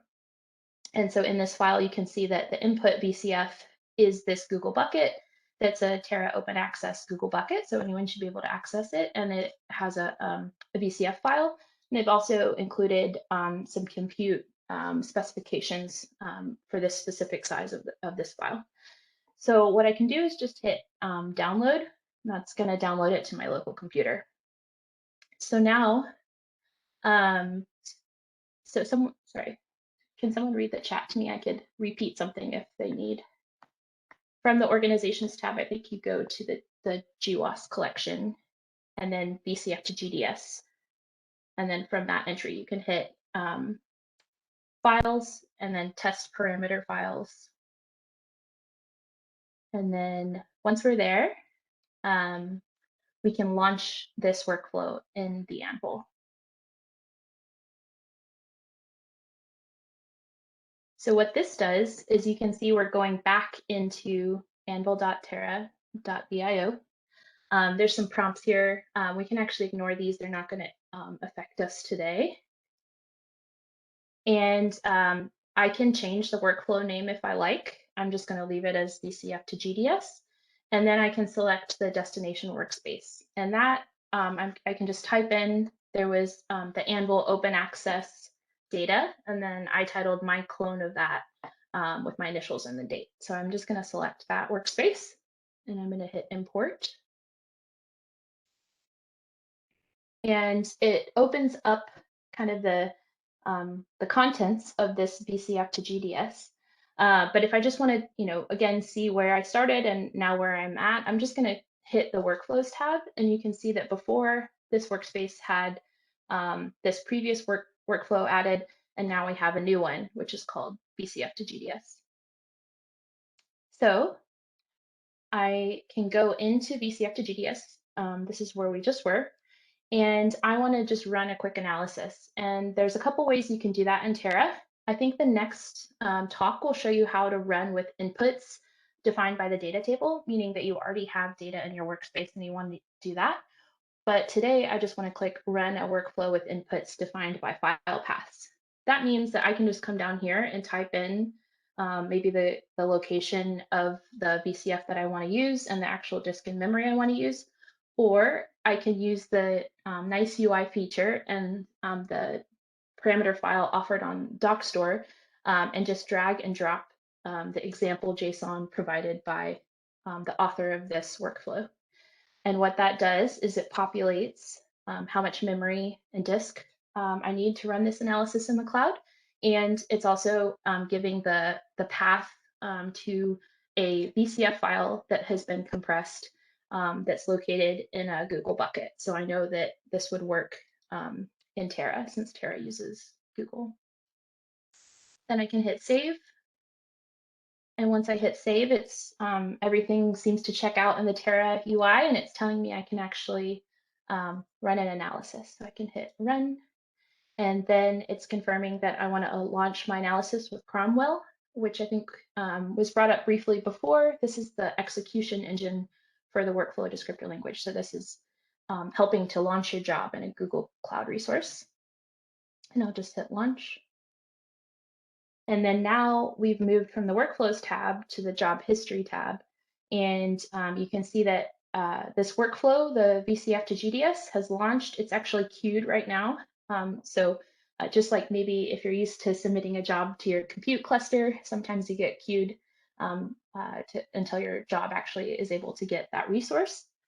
I've actually run this once before. So I have an example done, which you can see here. Again, I think you'll go into the details of this in the next presentation, but you can see that this job completed, it cost around 3 cents. And I can go to through the nice UI. This is again helping me keep track of the analysis I've run, what I've used as my inputs, this file, for example, and then the outputs are now going to be located in this workspace Google bucket, which is at this path. And you can see I have now a .gds file that I could use with any program that uses R. So I'm going to just quickly go back. And all of these steps we've tried to outline as slides. So you could recreate what we've done here today. But in summary, I just want to say we hope that you had got a nice introduction to DocStore, kind of learned the basics of workflows, how to access them in DocStore and launch one in your Anvil workspace. And then we've given you the example to run a test JSON from DocStore in Terra. And then next up, you'll learn how to actually configure a workflow a little bit more to run with Anvil data. I think this slide pack will be given to you. So we also just wanted to include some resources, DocStore's documentation page, which if you've never used a workflow before or used Docker before, we have some training material there that can get you started and learning how to share your own work on DocStore for more open science. We also have this nice series of fundamentals videos that are just quick 2 to 4 minute videos that can introduce you to different concepts. And then, as discussed before, if you want to try some of this work locally first on your own computer, we have something called the DocStore command line interface. This is a tool that you can download that can help you run WDL and CWL, which is another common workflow language locally for testing and development. And then maybe once you're ready to scale up and test in the cloud, you could move your WDL to the cloud then. And then I just wanted to acknowledge those that contributed to this today. And that's all I had. I can take some quick questions, or if we need to move on, Kate, let me know. I just have a quick question. Beth, Yeah. This is Selena. That was a nice presentation. The slides, I was trying to follow you as you were going along. We will have access to that specific slide, the slides that you just did. Is that correct? Yes, I believe they'll post them on the GitHub that's associated with this workshop. Great. And if Thank you have more questions, feel free to ask them in the chat, and I can follow up as well. Beautiful. Thank you. Thanks, Linda. All right, should I hand it off? Sure, I can take over.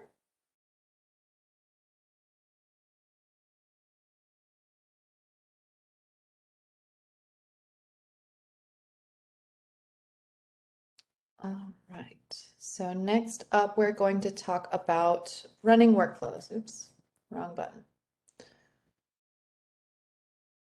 All right, so you should see my full screen slides. Yes? Yes. Okay, great, thank you. you. All right. So our learning objectives for this particular section are to learn how to set up and configure a workflow. We're going to discuss some best practices for configuring those workflows, and we're going to discuss how we can optimize workflows to spend less, keep those costs under control. It's very frequently a need in projects like these. All right, so first up, you saw this configuration card when Beth walked you through that last workflow, but I want to talk about it a little bit more here. So in this orange highlighted box here, you can see a lot of the details about this particular workflow.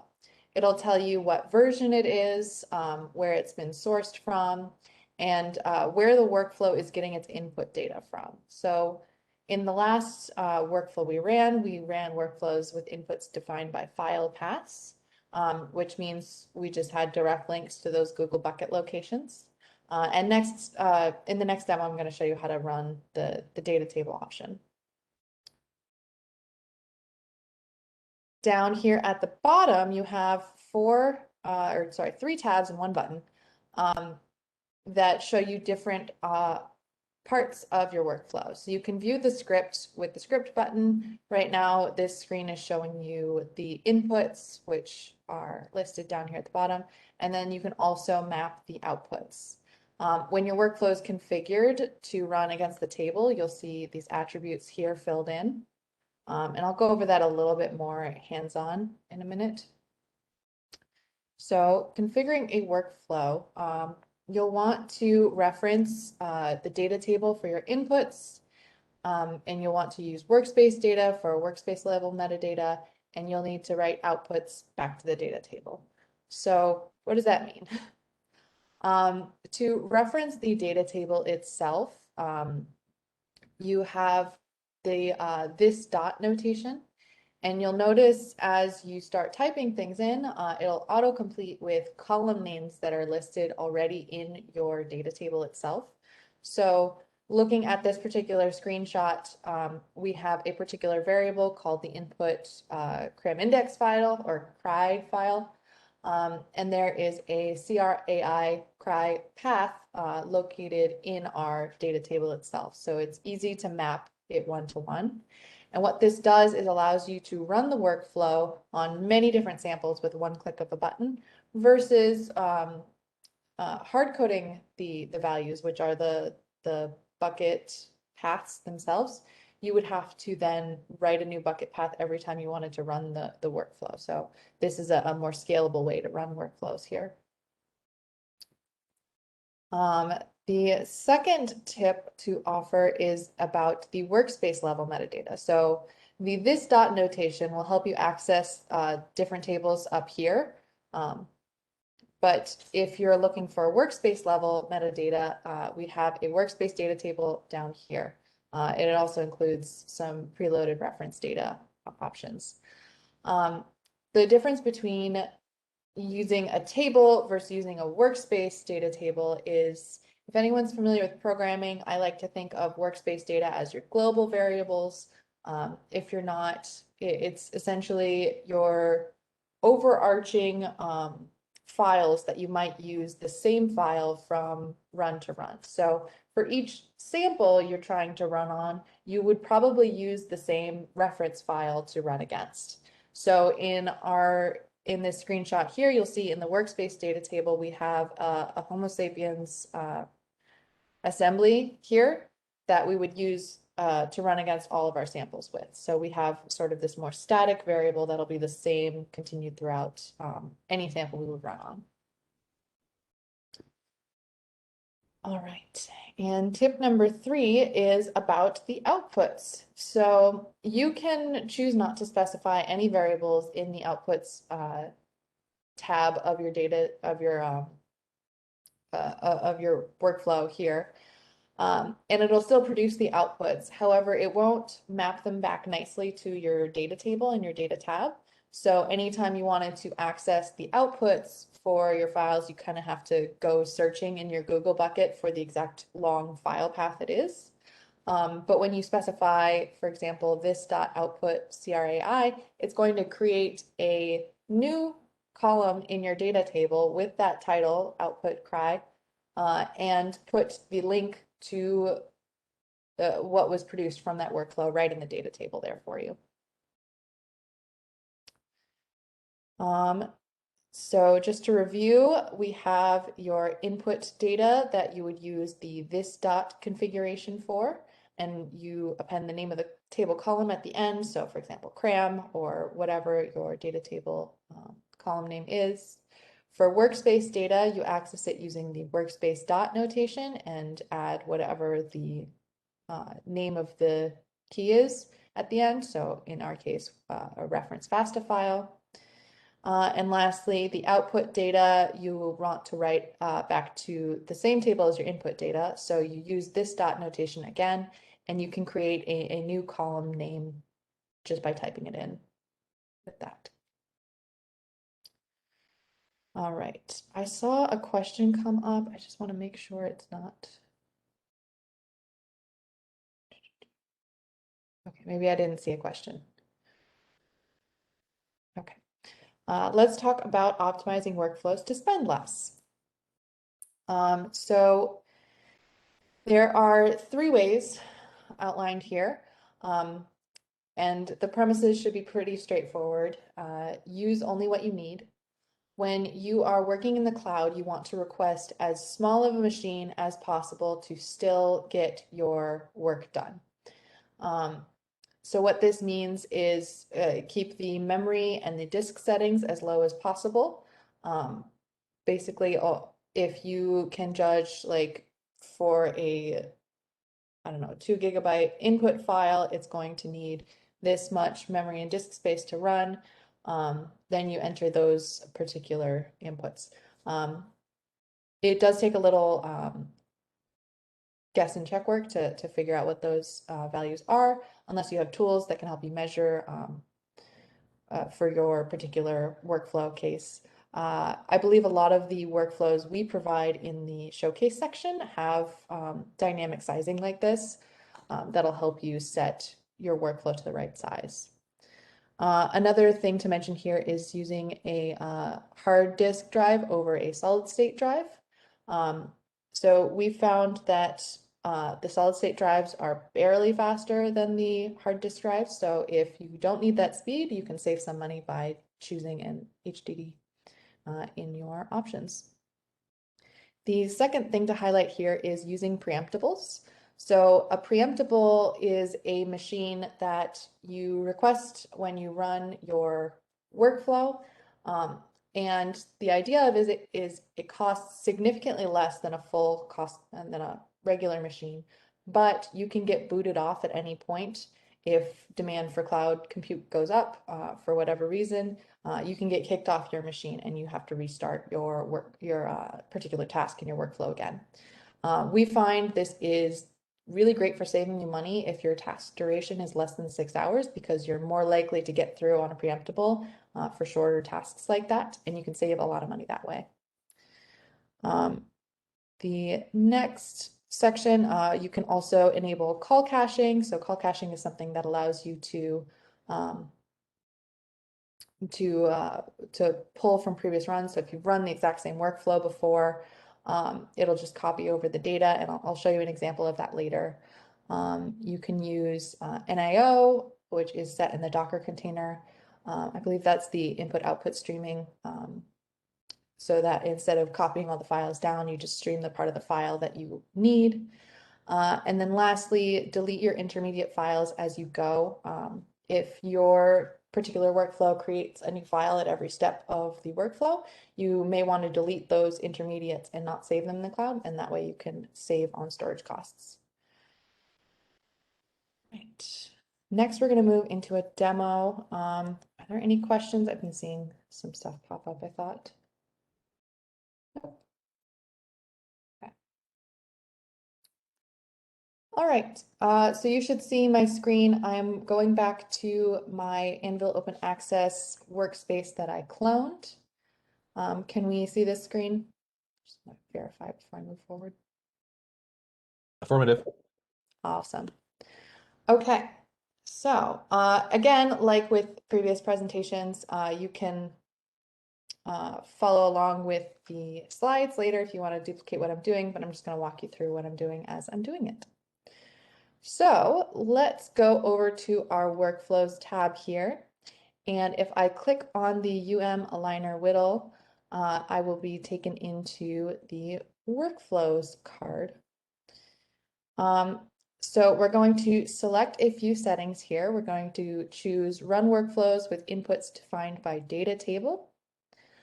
We got to choose which data table we want to use. And in our particular case, we're set up to run against samples. So I'm going to select the sample table. And what that means is when I type this dot now, it's going to look in my sample table for column names as opposed to any of the other tables. We are going to make sure use call caching is checked, and we're going to leave this delete intermediate outputs unchecked. So that is there. And what you'll do is hit save just to save that so far. The next part is filling in these inputs. So you'll notice that we have a lot of inputs here. But some of them are marked required and some are marked as optional. And only the required ones have this exclamation point next to them.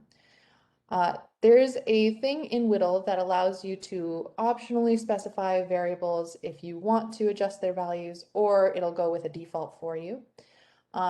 So we're going to leave all those optional variables blank and just go with what the Whittle script's default said, and just move ahead with filling in these particular required attributes. So I'm going to go ahead and walk you through filling these out. They are all located in our data tables. So either the workspace data table or the sample data table that we selected here. And which one I use is kind of based on what variable I'm working with. So this first one is a dbSNP file, which is going to be used the same across all samples. So I know that I need to start with workspace. And then it autofills some options for me based on what columns are available, or not columns, I should say, key value pairs, because it's not columns in the workspace data table. And then I can just pick one that matches with the variable name, like that. And we'll do the same for the VCF index. That. The next one is our Docker image. The Docker image is again going to be the same throughout all samples we run on. So this one is a workspace variable. Type like that. The input CRAI and the input CRAM, those are our two sample specific inputs. So we're going to type this dot to pull up our sample data table, and then finish that out. So you'll notice that this variable doesn't exactly match this variable. It doesn't have to, as long as the column names and the variable names make sense to you. So this next series of variables are all references, which means they're all going to be the same across any samples I use. So they're all going to be workspace dot options. So we've got workspace ref alt, workspace ref am.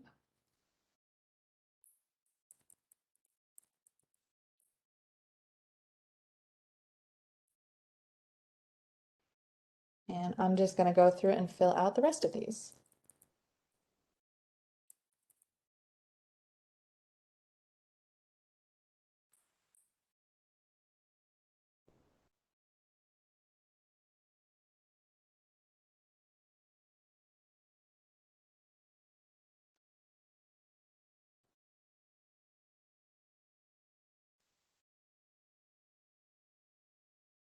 Okay, so now before I hit save, I just want to double check I matched them all correctly, because it probably wouldn't be helpful to send the wrong file to the wrong variable. Okay, so everything looks correct, and I'm going to go ahead and click save. Now, if I typed too fast for you or you'd like to follow along later, there is a whole slide that just lists all of these values, so you can double check against that. So now that I've clicked save, you'll see that all of the yellow exclamation points are gone. If you still see an exclamation point, you will probably need to double check that you filled it in correctly. But basically, this is now configured. The second part we need to check is our outputs tab. Now, this one is listed as required, but it will still allow you to run the analysis without them. This is just an artifact of how WDL works. You can't have optional outputs. But right now we have nothing filled in, and if I were to run this, I wouldn't have anything written back to my data table. So I wouldn't really easily be able to find these outputs. So what we're going to do is type this dot output CRAI, like that. And you'll notice it didn't autofill for me, and that's because the column doesn't exist yet. I haven't run it yet.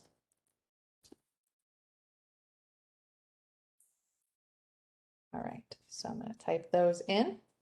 And you can make up whatever name for the column makes most sense to you. I did this just to match with the variable, and that works for me. So we're going to hit save, like so. And the very last step is to select our data. So I'm going to click select data, and it'll prompt me with the samples data table that I selected earlier as what I want to run on. And I can pick a sample to run on. I can choose all of them if I want to select all of them, but we're just going to run on one for today. So I just pick that one and hit OK. Now you'll notice this run analysis button is finally blue, which means you can go ahead and run your analysis. So I hit run, and then it'll prompt me with a confirmation to launch it.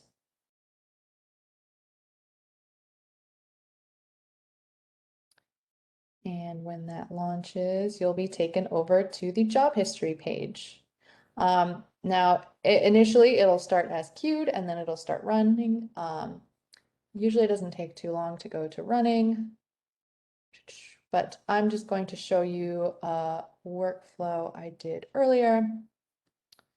So this one is one I ran a couple days ago, and I ran it on 2 sample sets. This one here, it has completed. So you'll notice a green check mark in the status bar that says succeeded. And if I click over into the job manager, I can walk through the tasks it did, what inputs and outputs I specified for it. And you can also take a look at the timing diagram. So earlier I mentioned something called call caching, and if I hover over these bars, it tells me it was call cache reading for a majority of the time it spent on this particular workflow. And what that means is I have run this particular workflow before with this exact same data. So instead of running it again and wasting your money, I'm just going to copy over the outputs. So this is useful in a training setting like this because I don't have to incur lots of charges, but it's also useful for, say, if in step 3 I had an error and I needed to go fix it, it would call cache the results from the first 2 steps and then just have to rerun the last step where it failed. So it can save you some money that way. If I don't, let me see. If I don't do call caching, so if I go back here, you'll see this other one, status is submitted. It's currently still running. You can see as you click into it. This one I also ran 2 days ago, but I ran it on a much larger input file. And so it's still running, and it also wasn't call cached. So if I go to my timing diagram again and hover over the bars, you see the large bars are user action, which is what, and running job. These are when the job itself is running. and performing the analysis. So let's go back to our slides. And we ran through everything there. Yep. All right. So in summary, you learned how to configure and run a workflow. You learned a little bit about best practices for configuring those workflows, optimizing them to spend less, and then we ran the workflow on some data from the data table. Here are our contributors to this particular slide deck. Are there any questions on workflows before I move on to notebooks?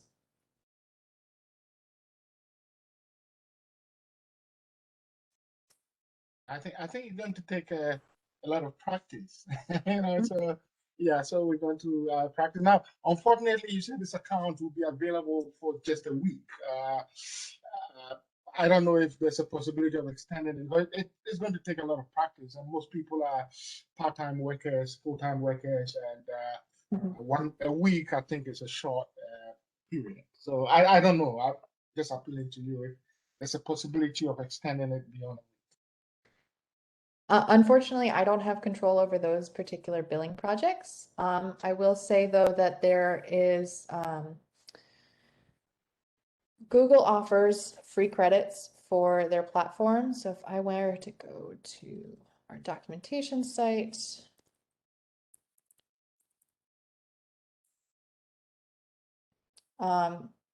if you can't get to it over the next week and you want to later come back and try it out, I do believe you'll have to create a new account because this is for new users. But you can always set up a billing account and try these $300 in free credits. Or I can just copy this link into the chat. So you're welcome to check that out if you can't get to this over the next week. But it is a little bit more complicated to set up your own billing. So if you do have time in the next week, I definitely recommend that. Thanks a lot. Yeah, thanks. Kate, I have a see the question. Oh, go ahead. Sorry, Beth, did you? I just wanted to follow up on the prior question.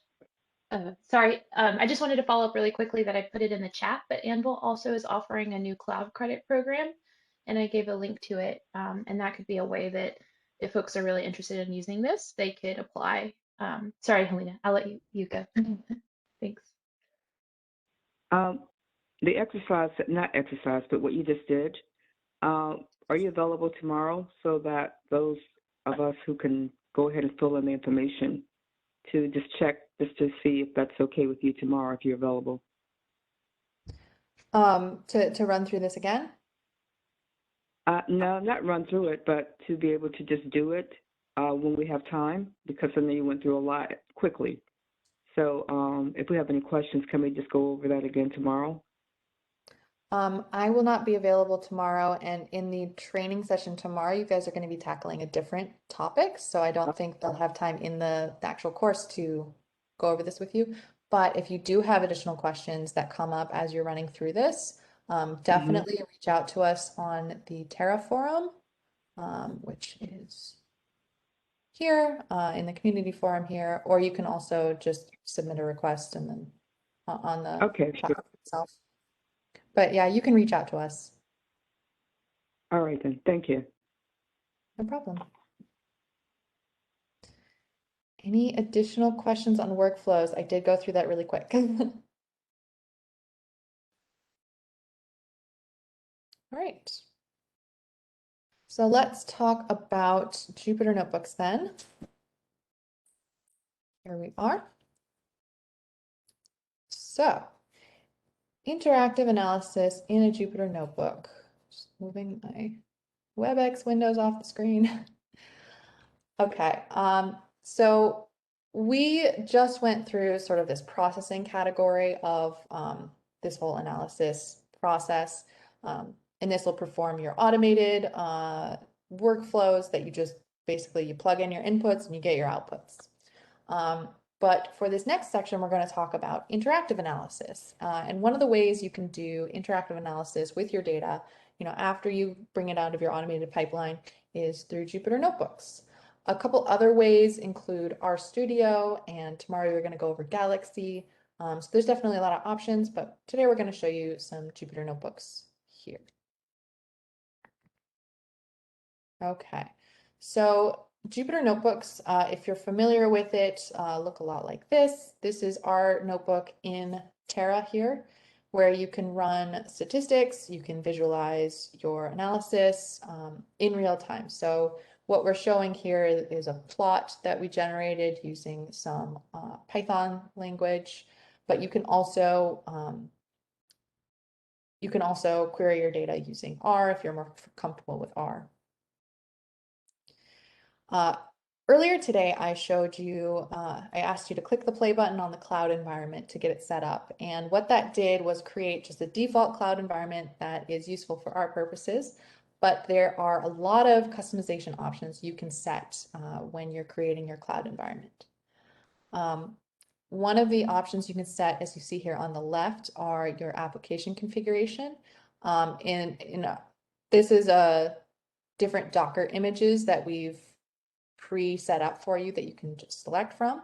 But you can also select a custom Docker image, and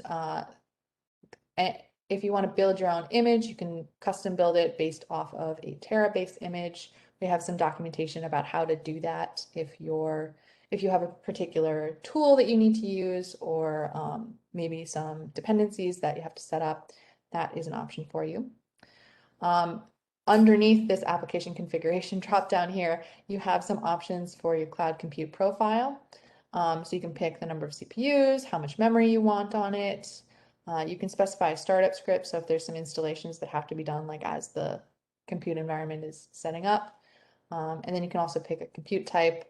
You can select a Spark option if your tools run in Spark. And then a persistent disk size. So this is kind of a new feature that when you need to reboot your cloud environment or maybe change what Docker image you have on it, you can save your data that you have in your cloud environment on this persistent disk and migrate it over that way.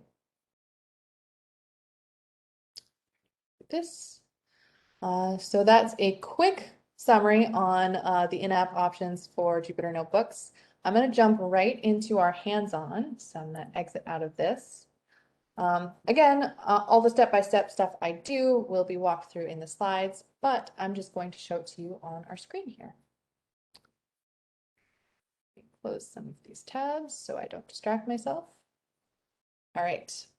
So going back to the workspace that I cloned, I'm going to go now to the Notebooks tab. There are two notebooks here.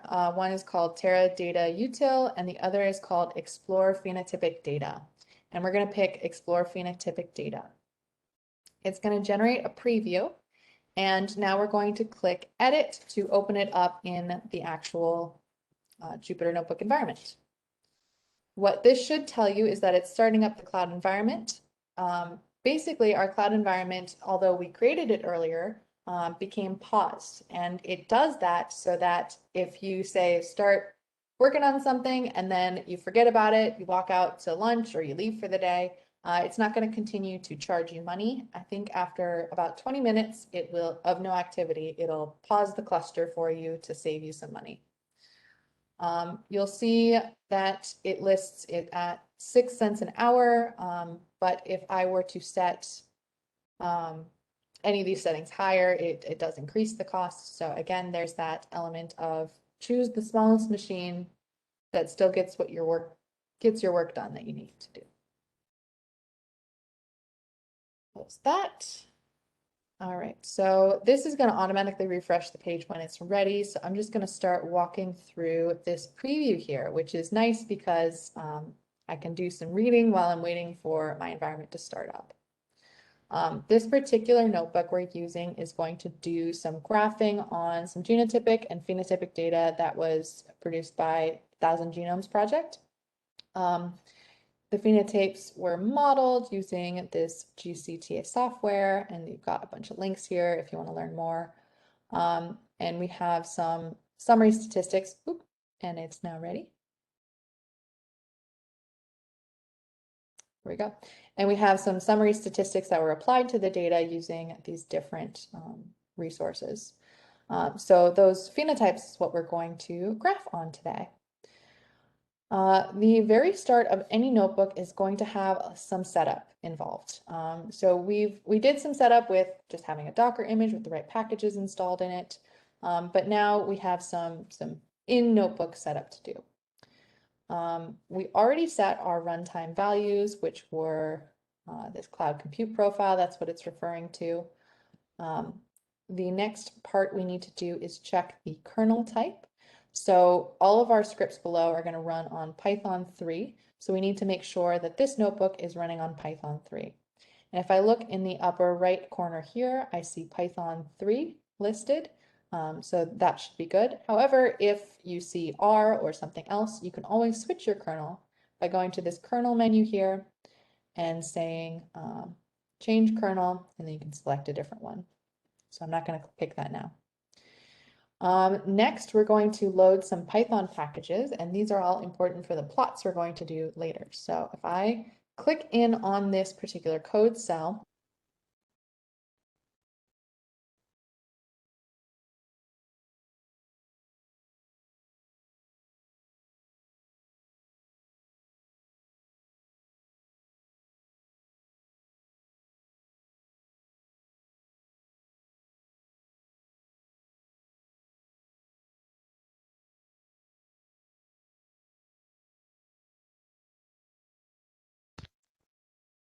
Hi, Kate. Are you there? Looks like we lost you.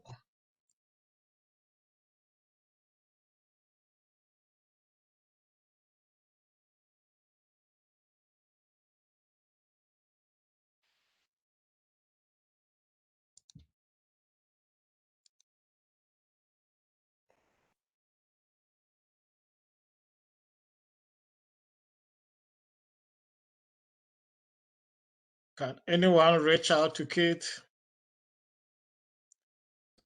I have reached out to her on our Slack channel. Okay, thank you.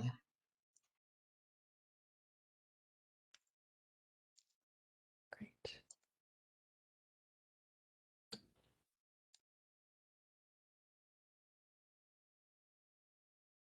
I think we can see you again.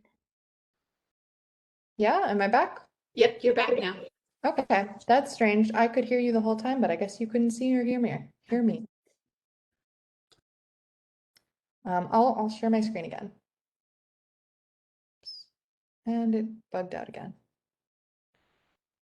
It looks like we can still see your screen. It's on the 2.3 load Python packages. Okay. I'm getting connection errors constantly.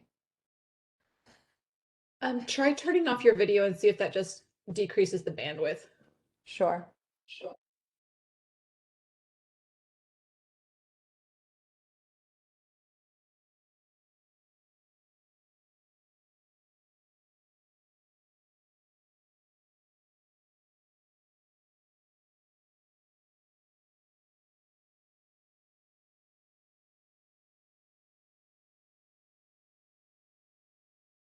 Are you still there, Kate?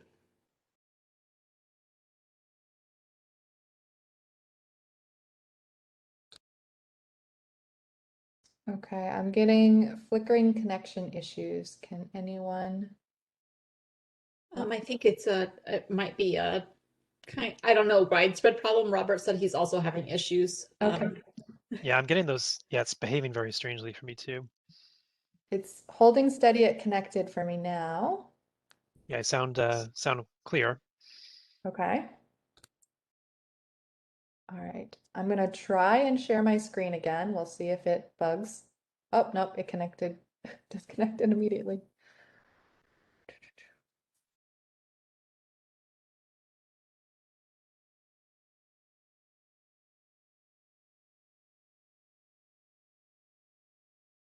All right. Yeah, it looks good. Can you see my screen again? And hopefully Yep. connection is holding steady. Yep, looks good. Great.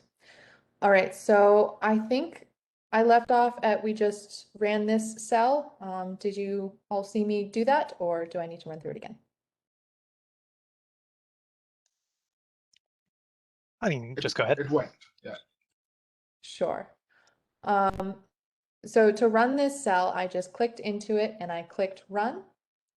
And then when it finished running, it has a little 1 inside the line indication here. So if yours is blank, go ahead and run it again. And what that particular cell did is load a bunch of Python packages for us that we're going to need for the later graphing. The next section I'm skipping down to is 3.1 in set environment variables. And I'm going to show you another trick for running cells. To avoid going up to the top menu every time, there is a keyboard shortcut you can use, which is Shift and Enter. And if I click that, it'll run. So what this one did is it grabbed the billing project name and the workspace name. And you'll notice we have these 2 arrows here. We've done some code folding on this particular notebook for pieces of code that are just not particularly relevant for you to know. But if you're interested in how we got the billing project name and workspace name, you can always click those purple buttons, purple arrows, and see what code is being executed for you. That'll expand it. Just fold it back up. All right, and next in the setup, we are loading our phenotype data. So what this is doing here is running the other notebook we have in the workspace. If you remember, the name was Teradata Util, and that's going to load up our functions and create a data table for us. So I'm going to click on the cell and select Shift and Enter on my keyboard to run it. And I'll run the next line 2. So what this second line here did was preview the table that we just loaded into our notebook. So if I'm scrolling through, I can see a lot of different phenotypic values for these different subjects. And that's the phenotypes we're going to graph on down here.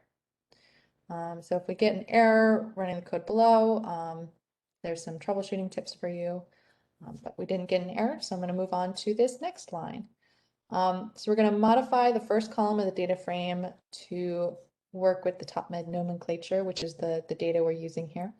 So I'm going to rename the column using that cell. And so it's going to change it to subject ID. So it'll say subject ID now instead of entity subject ID. All right, and that's going to allow our later sections to run. So now that we are on to examining the phenotype data, and we have 3 minutes left in our 1:30 thing, so I'm going to skim very quickly. We're going to load some code for the plotting functions, and there are 3 different types of plotting functions that I've just loaded. There's a univariate distribution, so if I'm graphing one particular variable, I can see a nice bell curve. We can do bivariate distributions, so if we're looking at two different values, we can plot them against each other and see the scatter. Or there are box plots, which are useful for categorical variables. So for example, I think we show one here with the ancestry versus the height, which is easy to plot using a box plot. So in 4.1.1, .2, and .3, we show some examples of plotting that using different variables. So if I were to Shift Enter to run on height, I can see the distribution of height in this particular sample set. There's another one here, but I'm going to skip over it and also plot maybe BMI versus height, and I can see the distribution of those values against each other. And then lastly, we're going to do a box plot showing the distribution of height as split by the gender, which is male and female.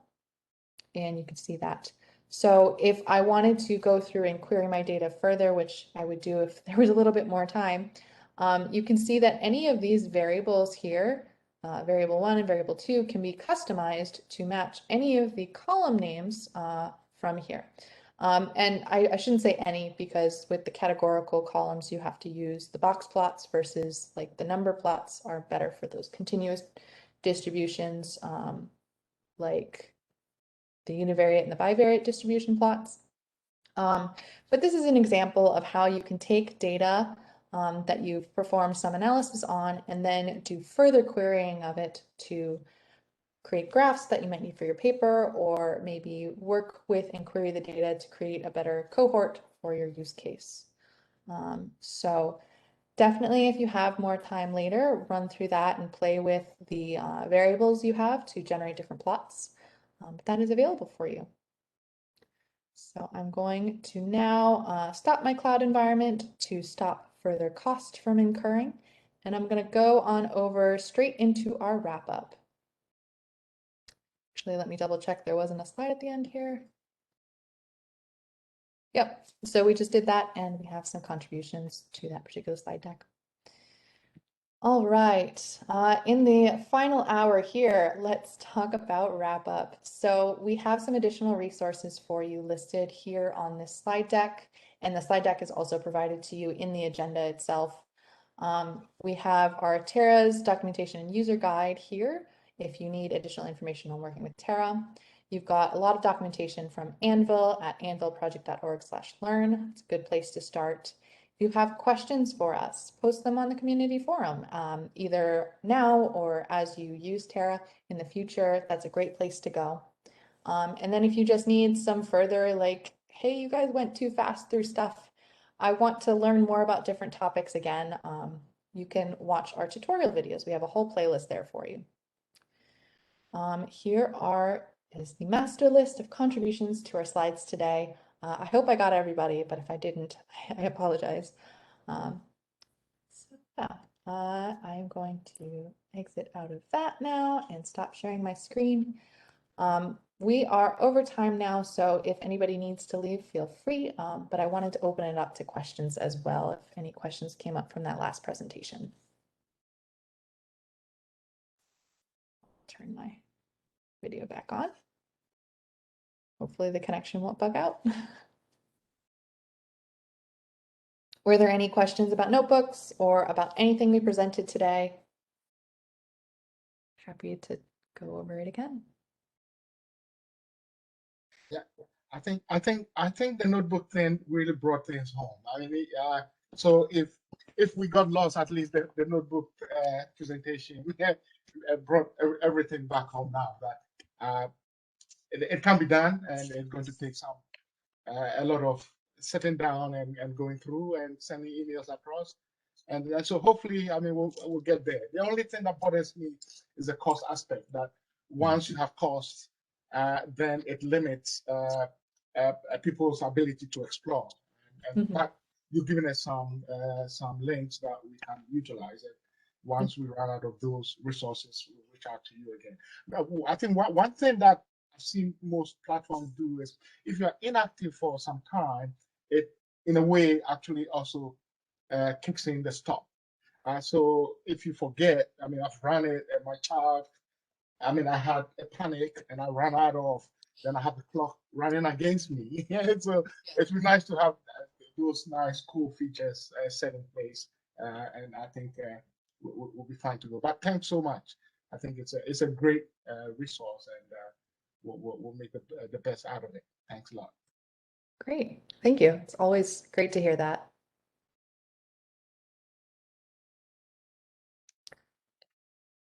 Okay, if there's no other questions, thank you for joining us. Thank you to my fellow presenters, Jeff and Beth and Robert, for helping give this great presentation. And thank you, VADSTI, for having us. And thank you, the Anvil team, for putting this together. And again, to Jeff, Robert, Kate, and Beth for today's presentation. This is a very informative presentation, and then we're going to continue with this tomorrow. So same time tomorrow, but check the link. The WebEx link will be different for tomorrow, so you want to note that. So thank you again, the presenters, and then thank you all for coming. And then we'll see you all tomorrow. Bye-bye. Bye.